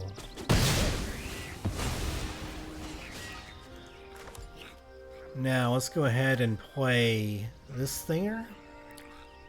We don't really have any cards to discard, but let's go ahead and just get the creature token here.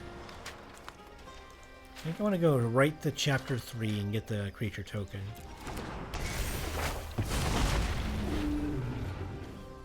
And then let's equip the axe to this thing now. Force them to tap that down, then we can go ahead and put the Vanquisher's Axe on something else if we need to. And your end step may sacrifice an artifact, creature, enchantment, or Planeswalker. If you do, choose a card type. Is it okay? Who doesn't? Then the player loses 2 life and draw a card. Okay, so they have lots of sacrifice type synergies in the deck. But we have creatures to sacrifice that don't really hurt us all that much if we do, so they would probably have to go for the card draw value there. Since they're likely to go ahead and tap down a dragon, I think I just want to go and give the axe to one of our tokens here.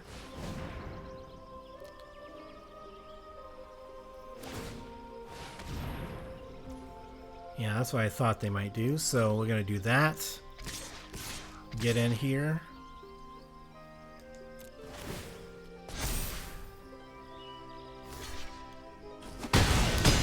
Deal 6. Go wide with another Cavalier. Unless they have a board sweeper, I think we've got this one.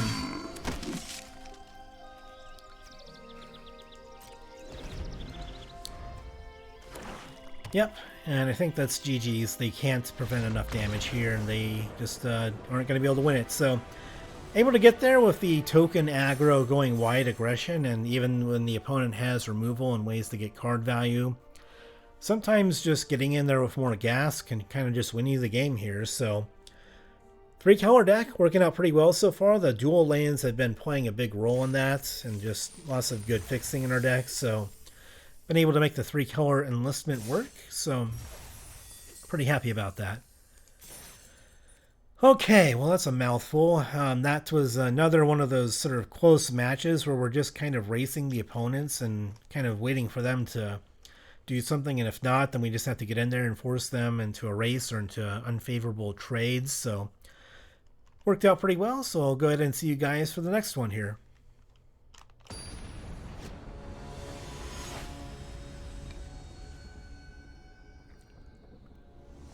Alright, Mizukatse. Interesting name. Don't know if that's like an Asian-inspired name or if it's just like some other Magic the Gathering or fantasy fiction reference or something. I don't know. Anywho, enough commenting on their username. So we have red and white mana, no green, 2 green spells. But we are on the draw.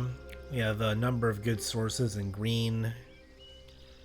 And we do have some cards that we could play on curve if we get a couple of lands here in any color. So there's a couple of cards that we do need some green mana for, but I think we're going to keep this. We can hold off on casting these anyway, even if we had green mana, so I think it's still okay. And it's true it is a slower hand, but we can do the Cavalier turn 3, and then we can attack in maybe at that point.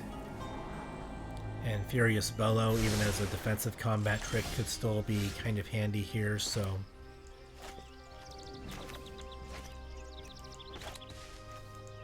There we go. Alright, so we have another land, and if we get another red source, we can cast the Elder Dragon War turn 4 if we want to. I mean, we could also just do nothing. We could do nothing until turn 4 and then play the first chapter. Or we could start off right in the second chapter on turn 4 and discard the 2 green cards. I guess we don't have a red mana yet, so let's go ahead and do the Cavalier. We don't have a double red yet for the Elder Dragon War is what I meant. So we could just do chapter 2 first, then discard the Hexbane Tortoise since we don't have green mana, and then we could maybe hope to dig for the green for the Zar Ojanen since it's a pretty strong card with what we have in hand. Even though we want to use the Zar Ojanen to pump up the Hexbane Tortoise because it goes very well with it, but if we draw a red or green source next turn, that will make for a very good draw.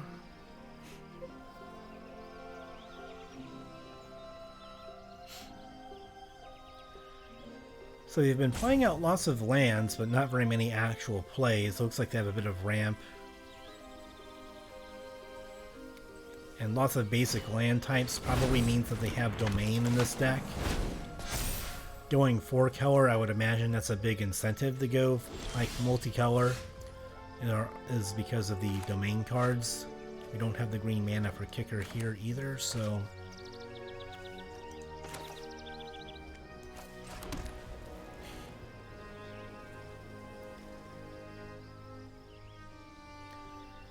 You know what, I think we just go ahead and attack in and keep up the Furious Bellow combat trick to get rid of their creature here. Let's just attack. They probably don't block because they know that we probably wouldn't attack unless we had a way to save a creature or to trade it.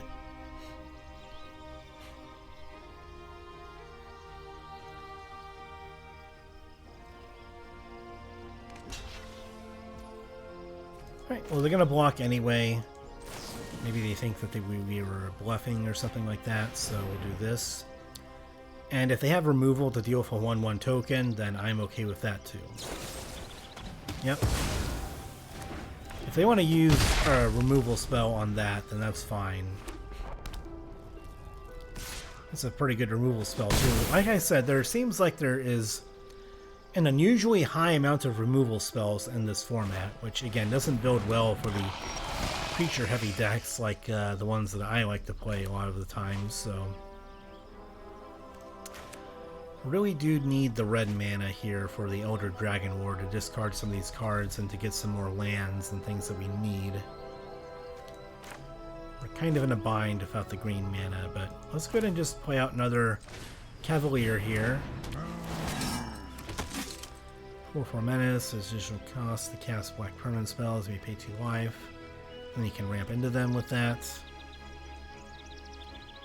And it only reduces the black mana that you pay, so you can reduce the cost of only black mana. Okay. And then creatures get pumped whenever you play a black spell. Okay.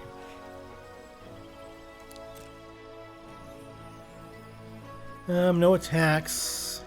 I can play this out, but I think I would want to discard it to the Elder Dragon War to try and find some more mana, more green mana, just more plays in general would be nice. So if we can get green mana, then Tsar Ojinin gets pretty decent here, and then the Hexbane Tortoise can also go well with it.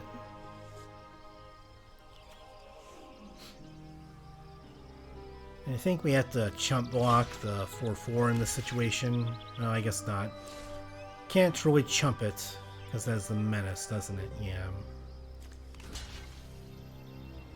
I think we just have to take it then. I could have decided to trade, but they probably have something in their hand to make that really bad, like maybe another removal spell to get rid of one of my Cavaliers. And then they kill the other one for free because they can't kill the Defiler of Flesh after that. Monstrous Leech.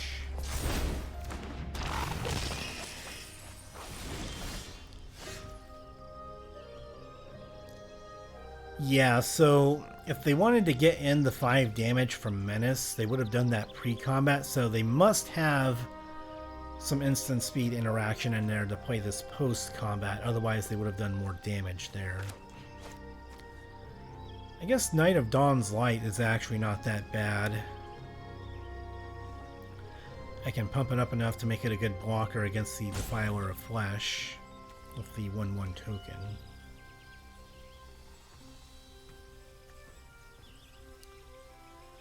Let's go ahead and play out both this and the Knight now. Just getting another chump blocker out there, and then I can pump that a couple times if I want to.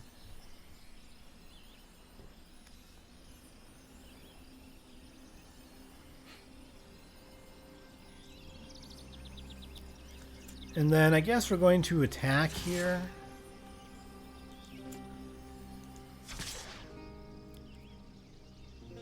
At this point, I might as well attack.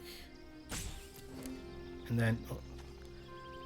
Oh, I made a mistake there. I should have enlisted. I forgot to enlist. That's what I meant to do. Gosh, oh man. My gosh almighty. I meant to enlist there, but I guess maybe they thought that I had some instant speed interaction and they decided not to block. So I guess in the end, even though I made a mistake, it kind of worked out because now I can at least chump block a little bit here. So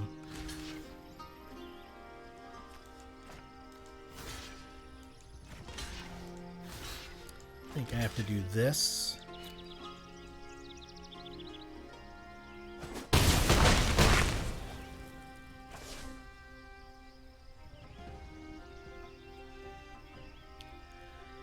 And then I think I need some red mana or I'm just dead here. Okay, well I got the red mana I needed, so I want to skip... Yeah, I think I want to go ahead and skip the first chapter and just go straight to the second one and discard... Tsar Ojinin is probably too slow, so I think we discard the Tortoise and the Tsar Ojinin here.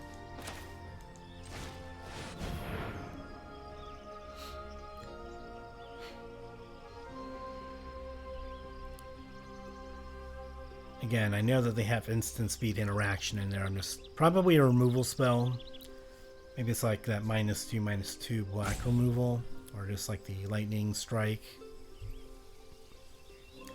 They've got to have something in their hand because they were attacking in and not pumping the menace creature pre-combat, so let's do this.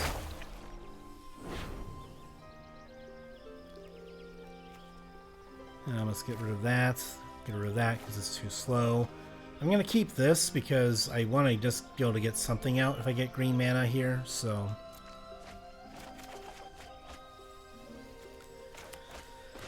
Alright, so Prayer of Binding is going to buy us some time here.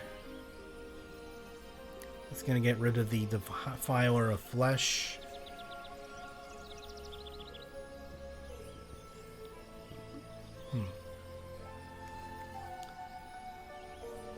And then, what do I want to do here?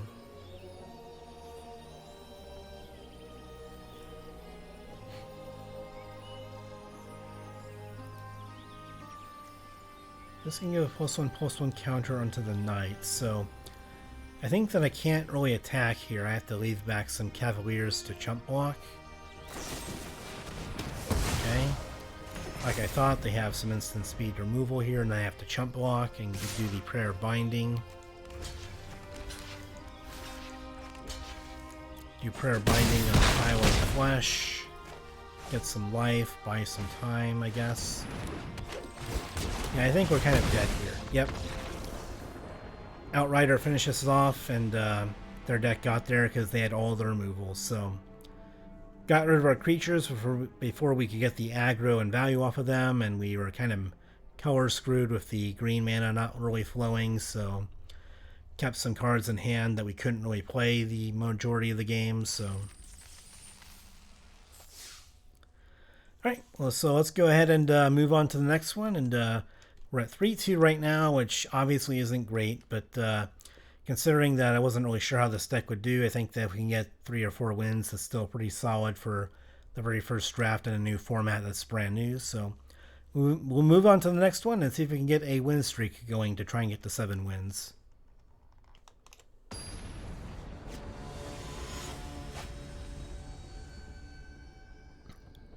That's an interesting avatar. I don't know if I've seen them before.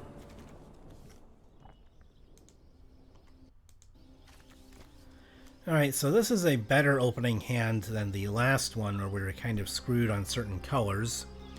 This time we have all 3 colors. We have double red and double white potentially, depending. Cavalier turn 3. We can also do Maria turn 3 if we want to as well, but we don't have any of our artifacts out yet, so we don't have the Astor to try and dig up one of the equipments, but still a 3-mana 3/3 is still not bad here. And this can go wide with all the tokens that we can generate. Yeah, I think this is still a keep. It's slow, but I think that we can do these tapped lands out on turn 1 and turn 2 anyway and still be okay. Then we do Cavalier, Captain's Call. We do the tapped lands first, and then I think we do turn 3 Cavalier, and then turn 4 Tory Davenant, I guess, maybe, and then we can trade off with this Black Knight here. It also gets like a pump effect and menace, so that's kind of interesting. Now we have the Astor that can maybe find one of our equipments for the Maria here.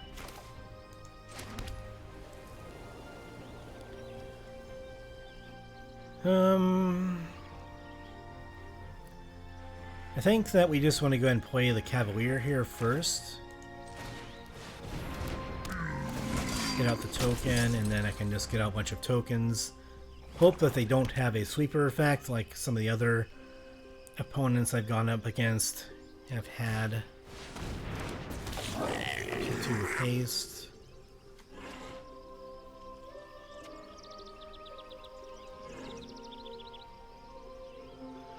Okay, so if they get more cards in their graveyard with like maybe red-black sacrifice, then seems like they can play this back from the graveyard. I think we can just get rid of this thing now and trade off our 2/2 for that. I'm okay with this trade. They don't have any mana to do anything, so I'm okay just trading off 2/2s, but I think we get the better trade out of that because their 2/2 is going to be a bigger problem in the future than our 2/2. And now I think we can go ahead and Tori would be good because it can block this. But again, red and black could have combat tricks, could have removal in it, which maybe makes one of these other cards a bit more attractive to tank the removal.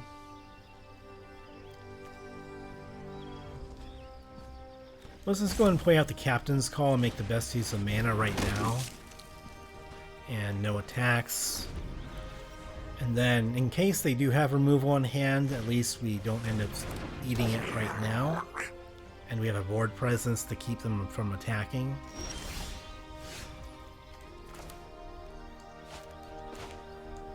Okay, so Juniper can come in kicked, and that would be a total of 3 mana. And then I can, I guess, trample with the Tori would be good with the +1/+1 counter. So let's hold off on playing Juniper then. So next turn I can do, that's 5, so if I have 6 mana, I can play this plus the Juniper tapped.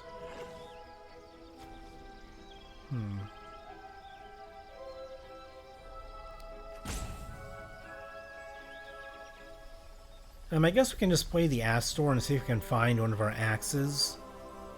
There's a decent chance we might find one of them here, and then we can get some Maria value after that. And it makes good use of our mana here. Still haven't found it yet. Okay, we haven't found one of them, that's okay. At the very least, we have a 4/4 blocker that can deal with these 2 creatures, so if they want to use a combat trick to trade off with them, or the 3/0 +3/+0 first strike combat trick, then I think I might be okay with that.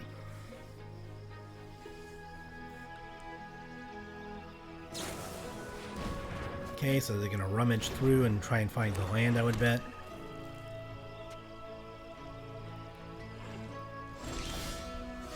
Okay, so we get a tapped land. That's not too bad. We get some extra green. Means that we can't really play that kicked reliably still yet.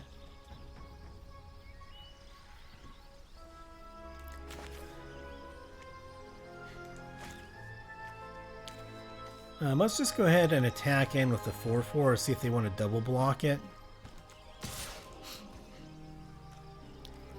Seems like they might want to double block it here. And if they do, I'm okay with the trade. If not, we get in full damage. Okay. Then if I want something to eat removal, I think I'd want it to be the Maria here. So let's do this first. Maria or Astor eating removal is something that I'm okay with. Tori Davenant is something that I would want to go ahead and pump up the team with, so I have lots of tokens out there right now that can get pumped by that, so if there's a card that's going to eat removal, I'd rather it be Astor or Maria here. This is going to be pretty good too with the Tori.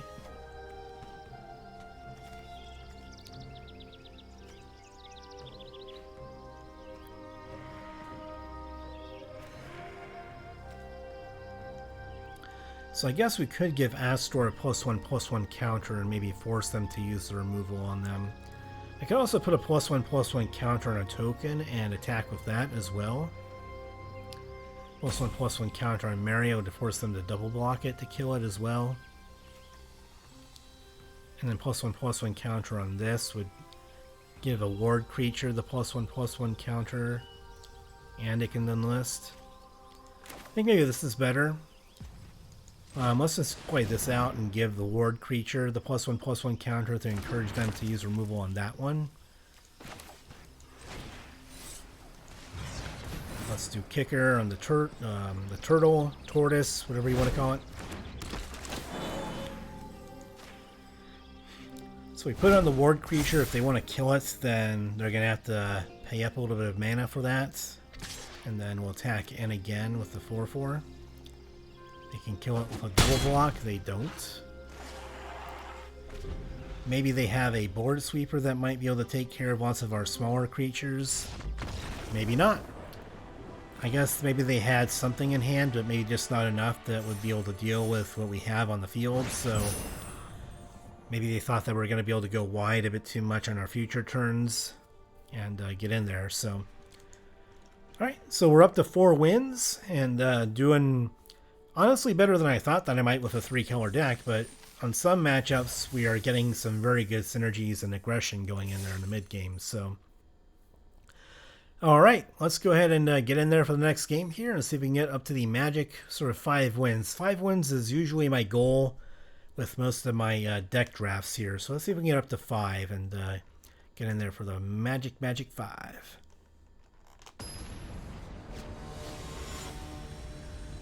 Well, it seems that yet again the opponent is waiting for me right after my match ends, so these people are just really on their toes, Johnny on the spot to get right into the game and not waste any time. So very, very interesting. So the Death Bloom Gardener here makes this hand capable for the double white here. Having 2 legendary creatures of the same kind in your opening hand is not ideal, but if one of these things eats removal, then the other one can still get out there. Vanquisher's Axe turn 1, then turn 3 Death Bloom Gardener for the double white, turn 4 Queen, and then by then we should draw into something else that can get some value with this. So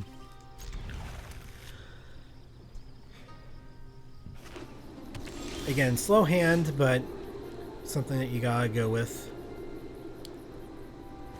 Hello. We'll get out the Axe turn 1, tap to land turn 2, and then Forest turn 3 for the Death Bloom Gardener.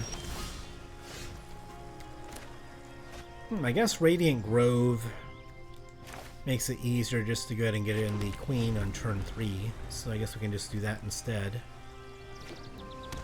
Then turn 4, if we draw the token generator, the 4-mana white token spell, then we get extra value off of that at some point. So, and then I think we just still go ahead and play out Queen Alano. Then next turn, if nothing else, we can equip the Axe to it and maybe trade off with it on something else.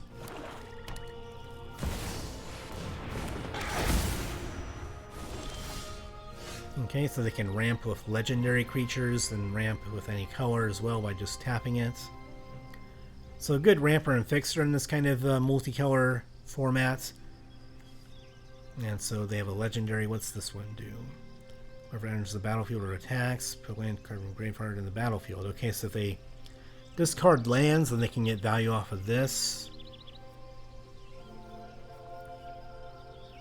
Lightning Strike makes this very interesting if I want to attack in here. I guess I can't really attack in this turn because it comes in tapped, but a Death Touch creature could be a good blocker for this thing. And we already have double white, so I think we're okay there. Yeah, I think we just add the Death Toucher here, and then they can't really have a reliable way to attack in right now.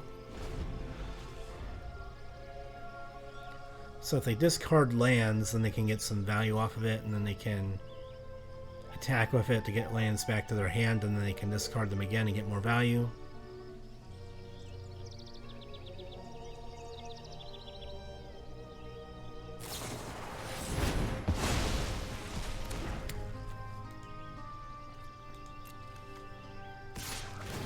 Aha, so kicker spell that exiles a non-land permanent. Interesting. I imagine that this is going to be a super popular card and constructed for just the versatile effect that it gets. We're not going to chump block here, not yet, so we'll see what happens. I want a chance to be able to equip the axe to it, and then I can lightning strike during combat.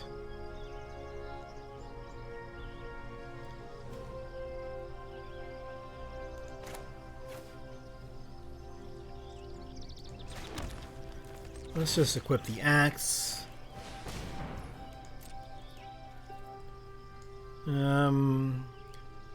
No attacks, I think. I think we just want to go ahead and get rid of it with the lightning strike after we block.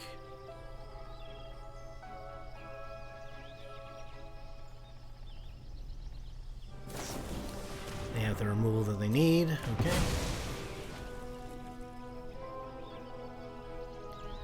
Once again, having a deck without removal kind of biting us in the ass here, but that's okay.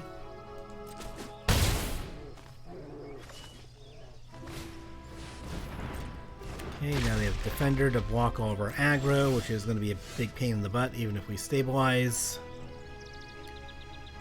I mean, it is a 3-mana Defender card, but at this stage of the game it's going to be pretty awesome for preventing us from getting in for damage, so...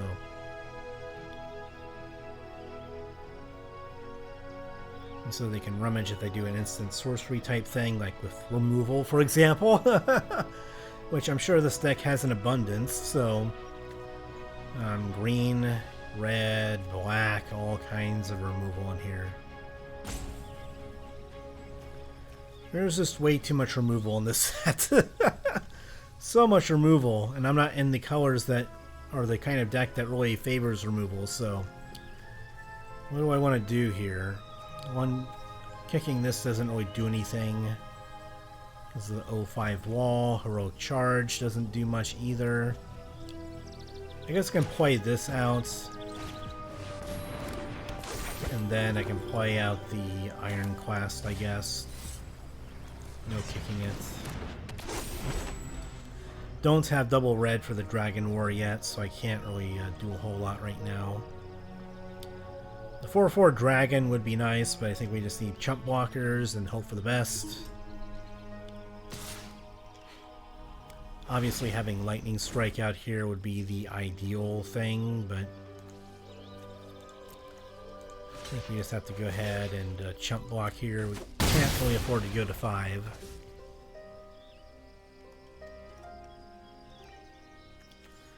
Then maybe I can do Heroic Charge on defense to kill that pesky little Soul of Windgrace. And now it's going to get Trample and Haste. Well, that's going to be a big... That is really a problem. I mean, we can still kill it, but not before it does a bunch of damage to us, so... You have double red now, but it's a tapped land. Heroic Charge ends up preventing 1 damage from the Trample, which is probably what we need to do here. I mean, do I even want... I mean, if I equip the axe, then I can do Lightning Strike, but I don't prevent as much damage. I think I just have to do Heroic Charge on defense and hope for the best here.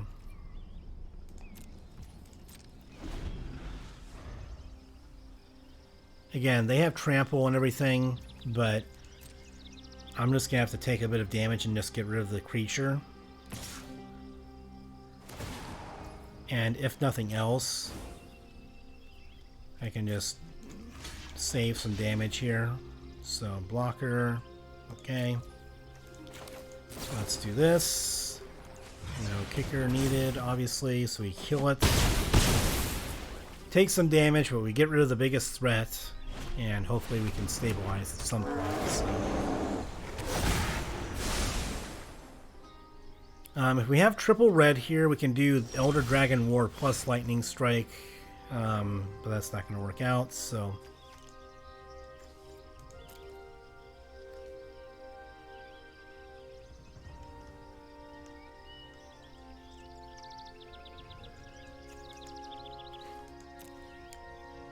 So, like, how did that work out?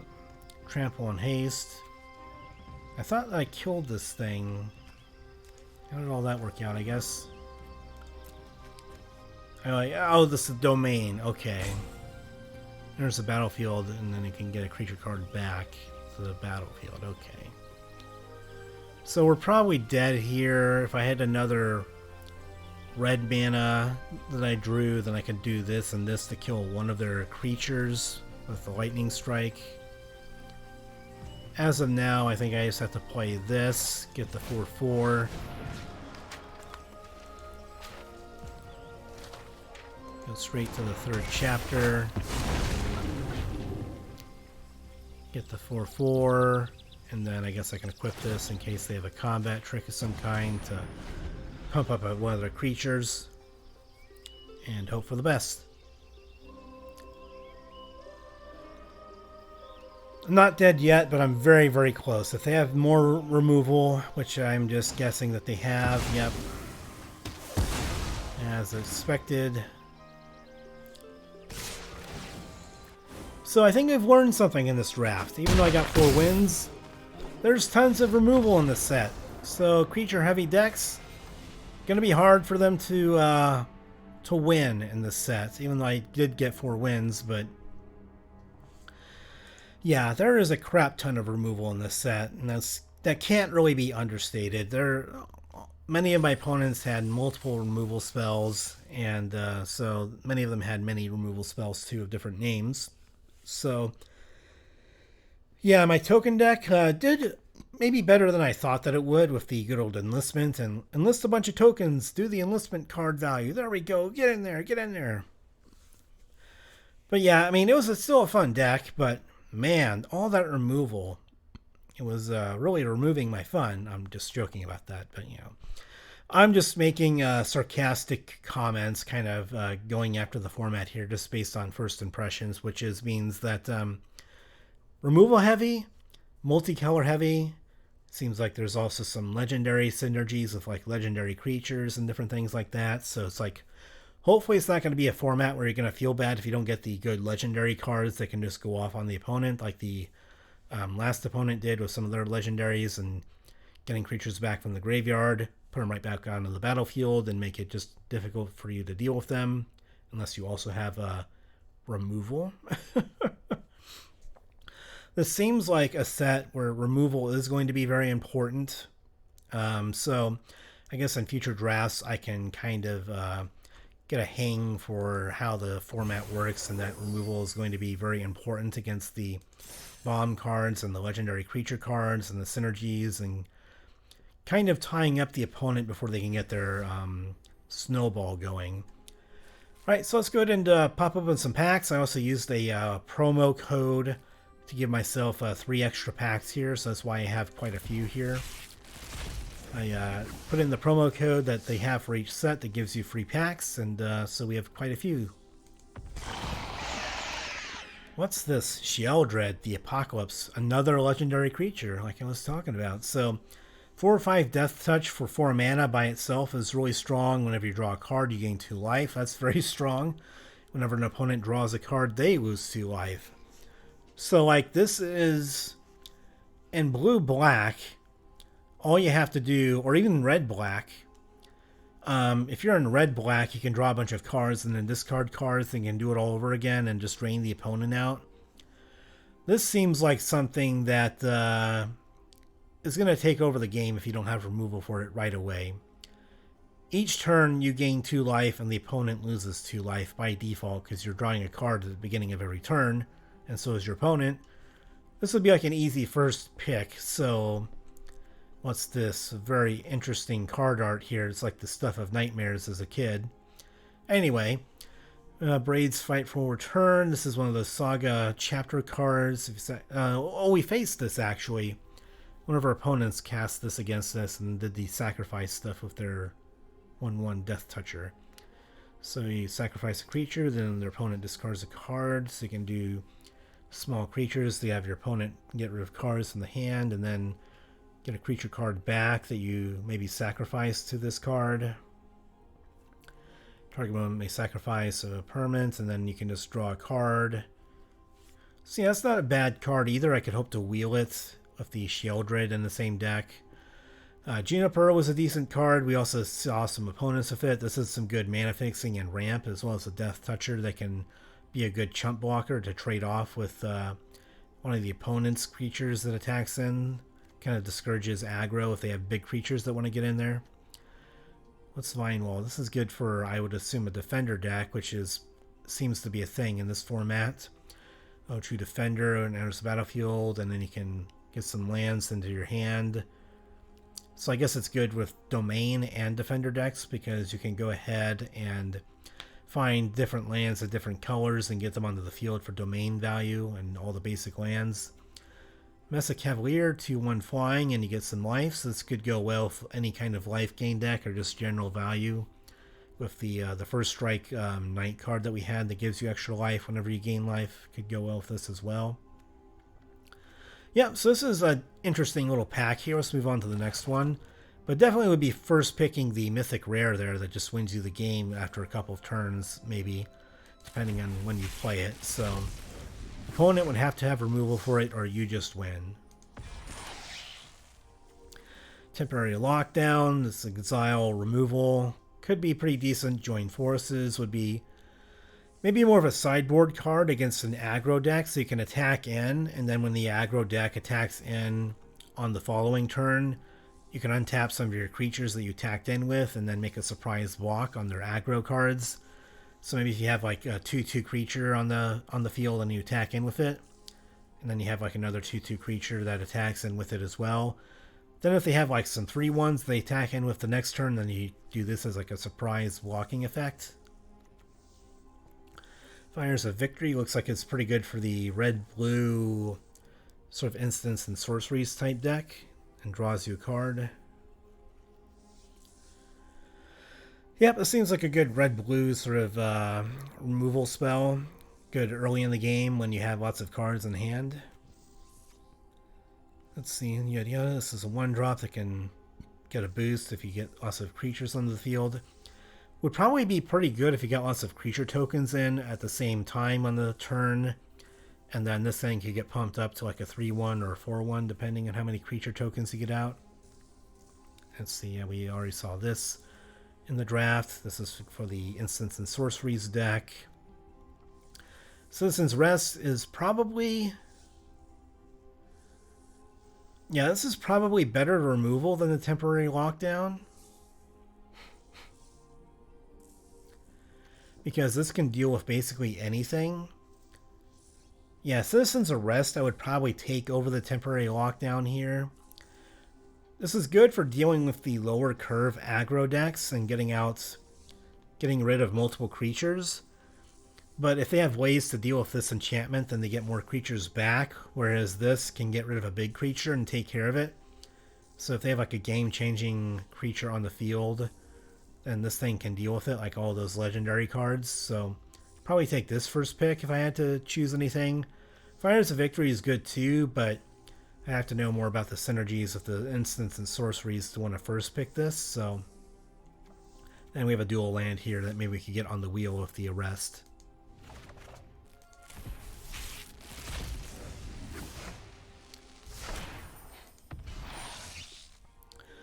Rosa Symbols of Titans. This is interesting. Another one of those chapter cards. Scry 4.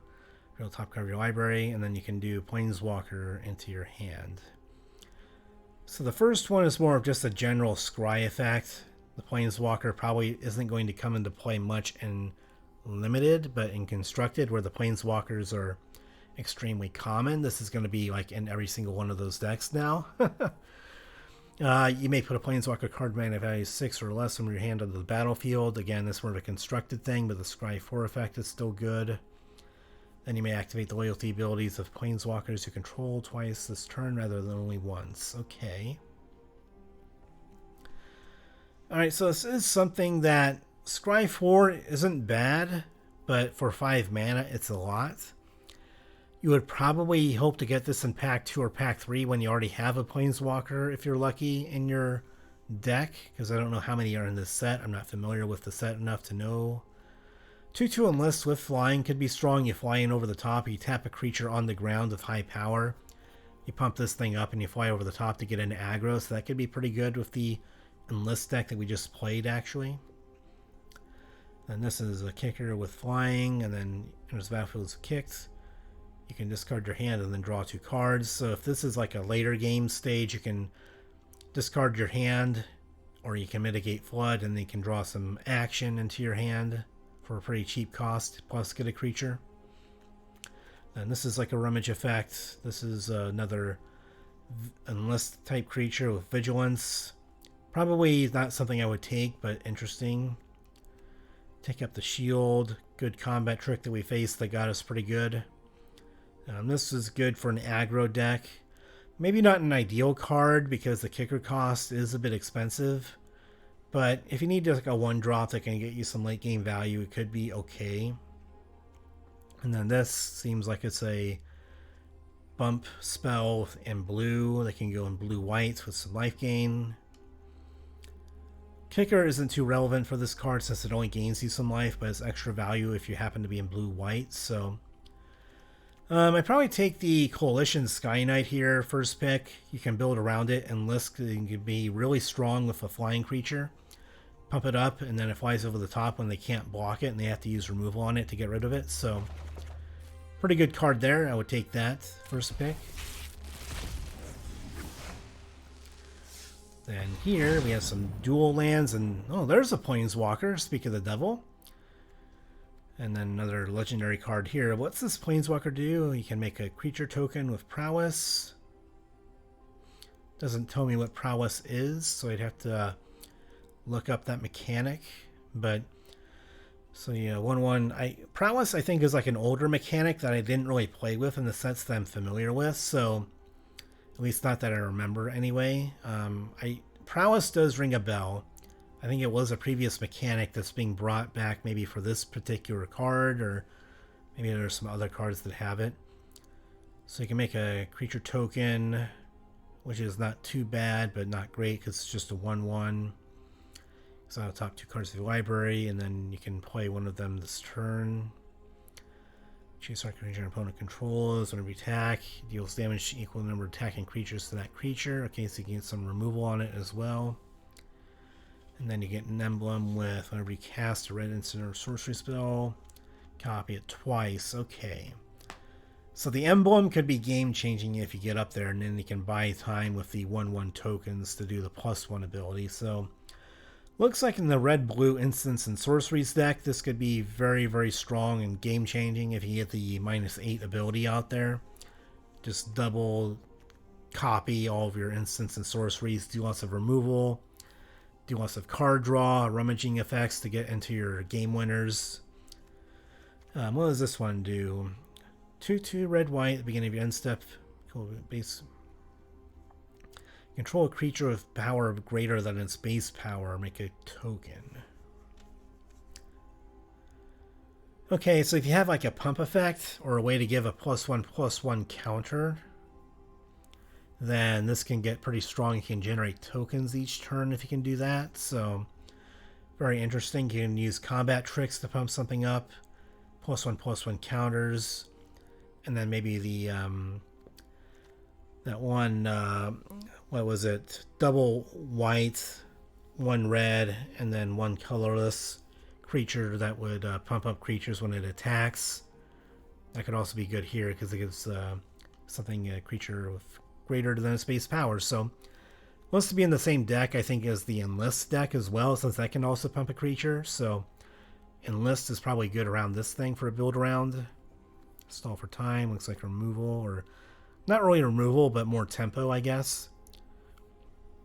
And then a stun counter. Interesting. Permanent with stun counter will become untapped. Remove 1 from it instead. Okay, so this can like buy you time. And then if you kick it, you can go ahead. Yeah, you can buy some time for 1 turn, and then if you kick it, you put a stun counter to buy even more time. Okay, that's interesting.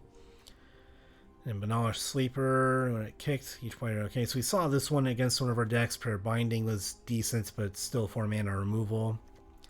Some dual lands.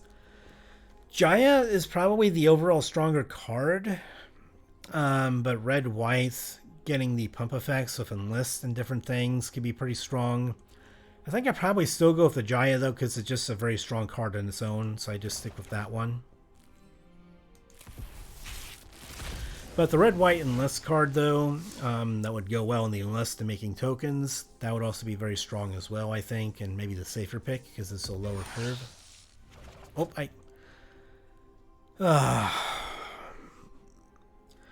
well, I accidentally double-clicked there, but I guess the rare and an uncommon were already taken up by the wild cards, so maybe I didn't miss out on much there. Sorry for the misclick. I accidentally double-clicked there when I was trying to show the rare card there. Maybe my finger was just tapping a little too fast, so... Alright, so Shadow Rite Priest. Other clerics you control get +1/+1. Sacrifice another cleric, search your library for a black creature card. Okay. So this could be good in the black-white sacrifice type decks and life gain. Black-white is also good with clerics as well.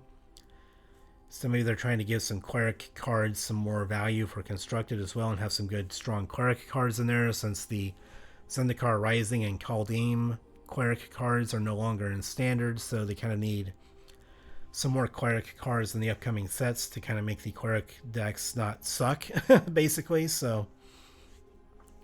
But yeah, you can sacrifice like a 1 mana or 2 mana cleric that gets in there with like an end of the battlefield effect. Maybe the Priest of Ancient Lore seems like it would be pretty good with this card since you get value once you get onto the field already. And you sacrifice it, and then, yeah, you can get some very good cards out of that. So probably first pick this. It's more of a build around, but it could be very good with the sacrifice type deck. Inscribed Tablet is like some sort of card advantage, I guess, they can get into the field. So you can rummage through 5 cards, and you can try and get one of them into your hand to try and find the good stuff early. Not bad, but not something I would first pick. Rona's Vortex. So it's a bump spell, and if it's kicked, then you can kind of get it out of the game. Yeah, 1 mana with the bump spell seems pretty strong for an instant, and even in the red...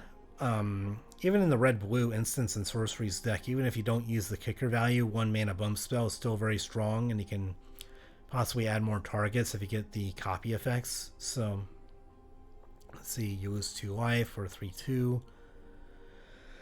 Yeah, that seems like a worse version of the 3/2 creatures that we were able to get out in our deck previously, so probably don't want to pick this one. Losing life seems like it's not a good idea in this format. It dies. Okay, so you can trade this off similar to a Shambling Ghast, or you can go ahead and sacrifice it and give -1/-1 to something like the Shambling Ghast. So black-white sacrifice. It's not a cleric, so I can't really do it in the same effect with this dude, where you can sacrifice another cleric, but I think that still goes well in the black-white sacrifice, or red-black even. And this was a pretty decent land for us. And this is a pretty decent combat trick. I take the Shadow Rite Priest here and just take the rare and see if I can build around it. Rona's Vortex would be great as well if we want to do blue-black. Maybe get it on the wheel, but probably not.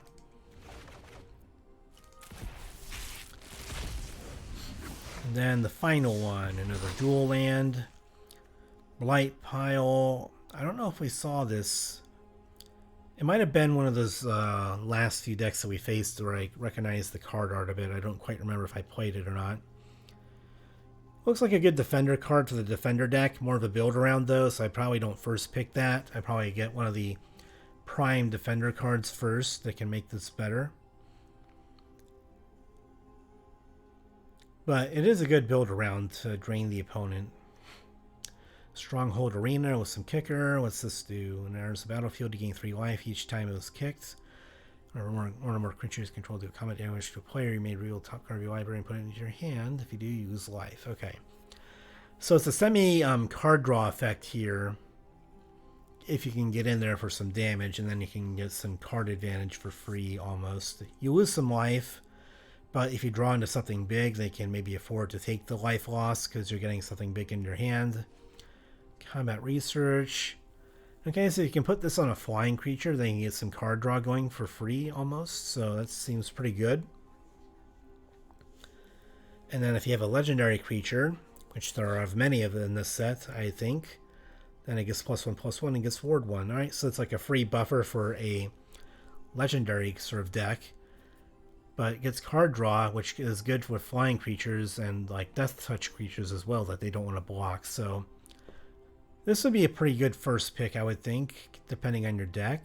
Or depending on the deck that you want to make. And then we have this, which is sideboard card. This is good for the green-black reanimation, I would think. Yeah, you can return a creature from your graveyard to your hand for 1 mana. Seems pretty good, too. Amplifier, red-blue instance of sorceries. Impulse is another rummage type thing to try and find something good.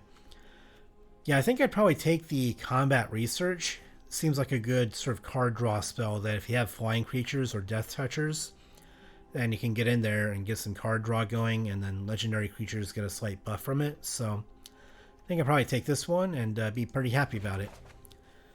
Alright, so I thank everyone for watching. We went 4-3 with our deck, and I guess I'm quite happy with that result because I didn't know how the first draft would go, but hope everyone had a really fun time, and I hope everyone is having a very wonderful weekend wherever you are and taking good care of yourselves. And as always, I like to go ahead and say take care at the end of all my videos, but I think that everyone kind of already knows that I just wish the best for people, and so I really do, when I say take care, I hope that everyone can obviously do it. And I know that in other parts of the world that maybe other people may not be as fortunate as I am, and maybe some people out there, Magic the Gathering is something that makes them happy and is a good thing for them to watch, to kind of you know, to hold on to, whether it's a hobby or something for fun, maybe something that they just find like a very interesting strategically as a game. So whatever your enjoyment comes from, wherever your enjoyment comes from Magic the Gathering, I hope that you enjoy my videos,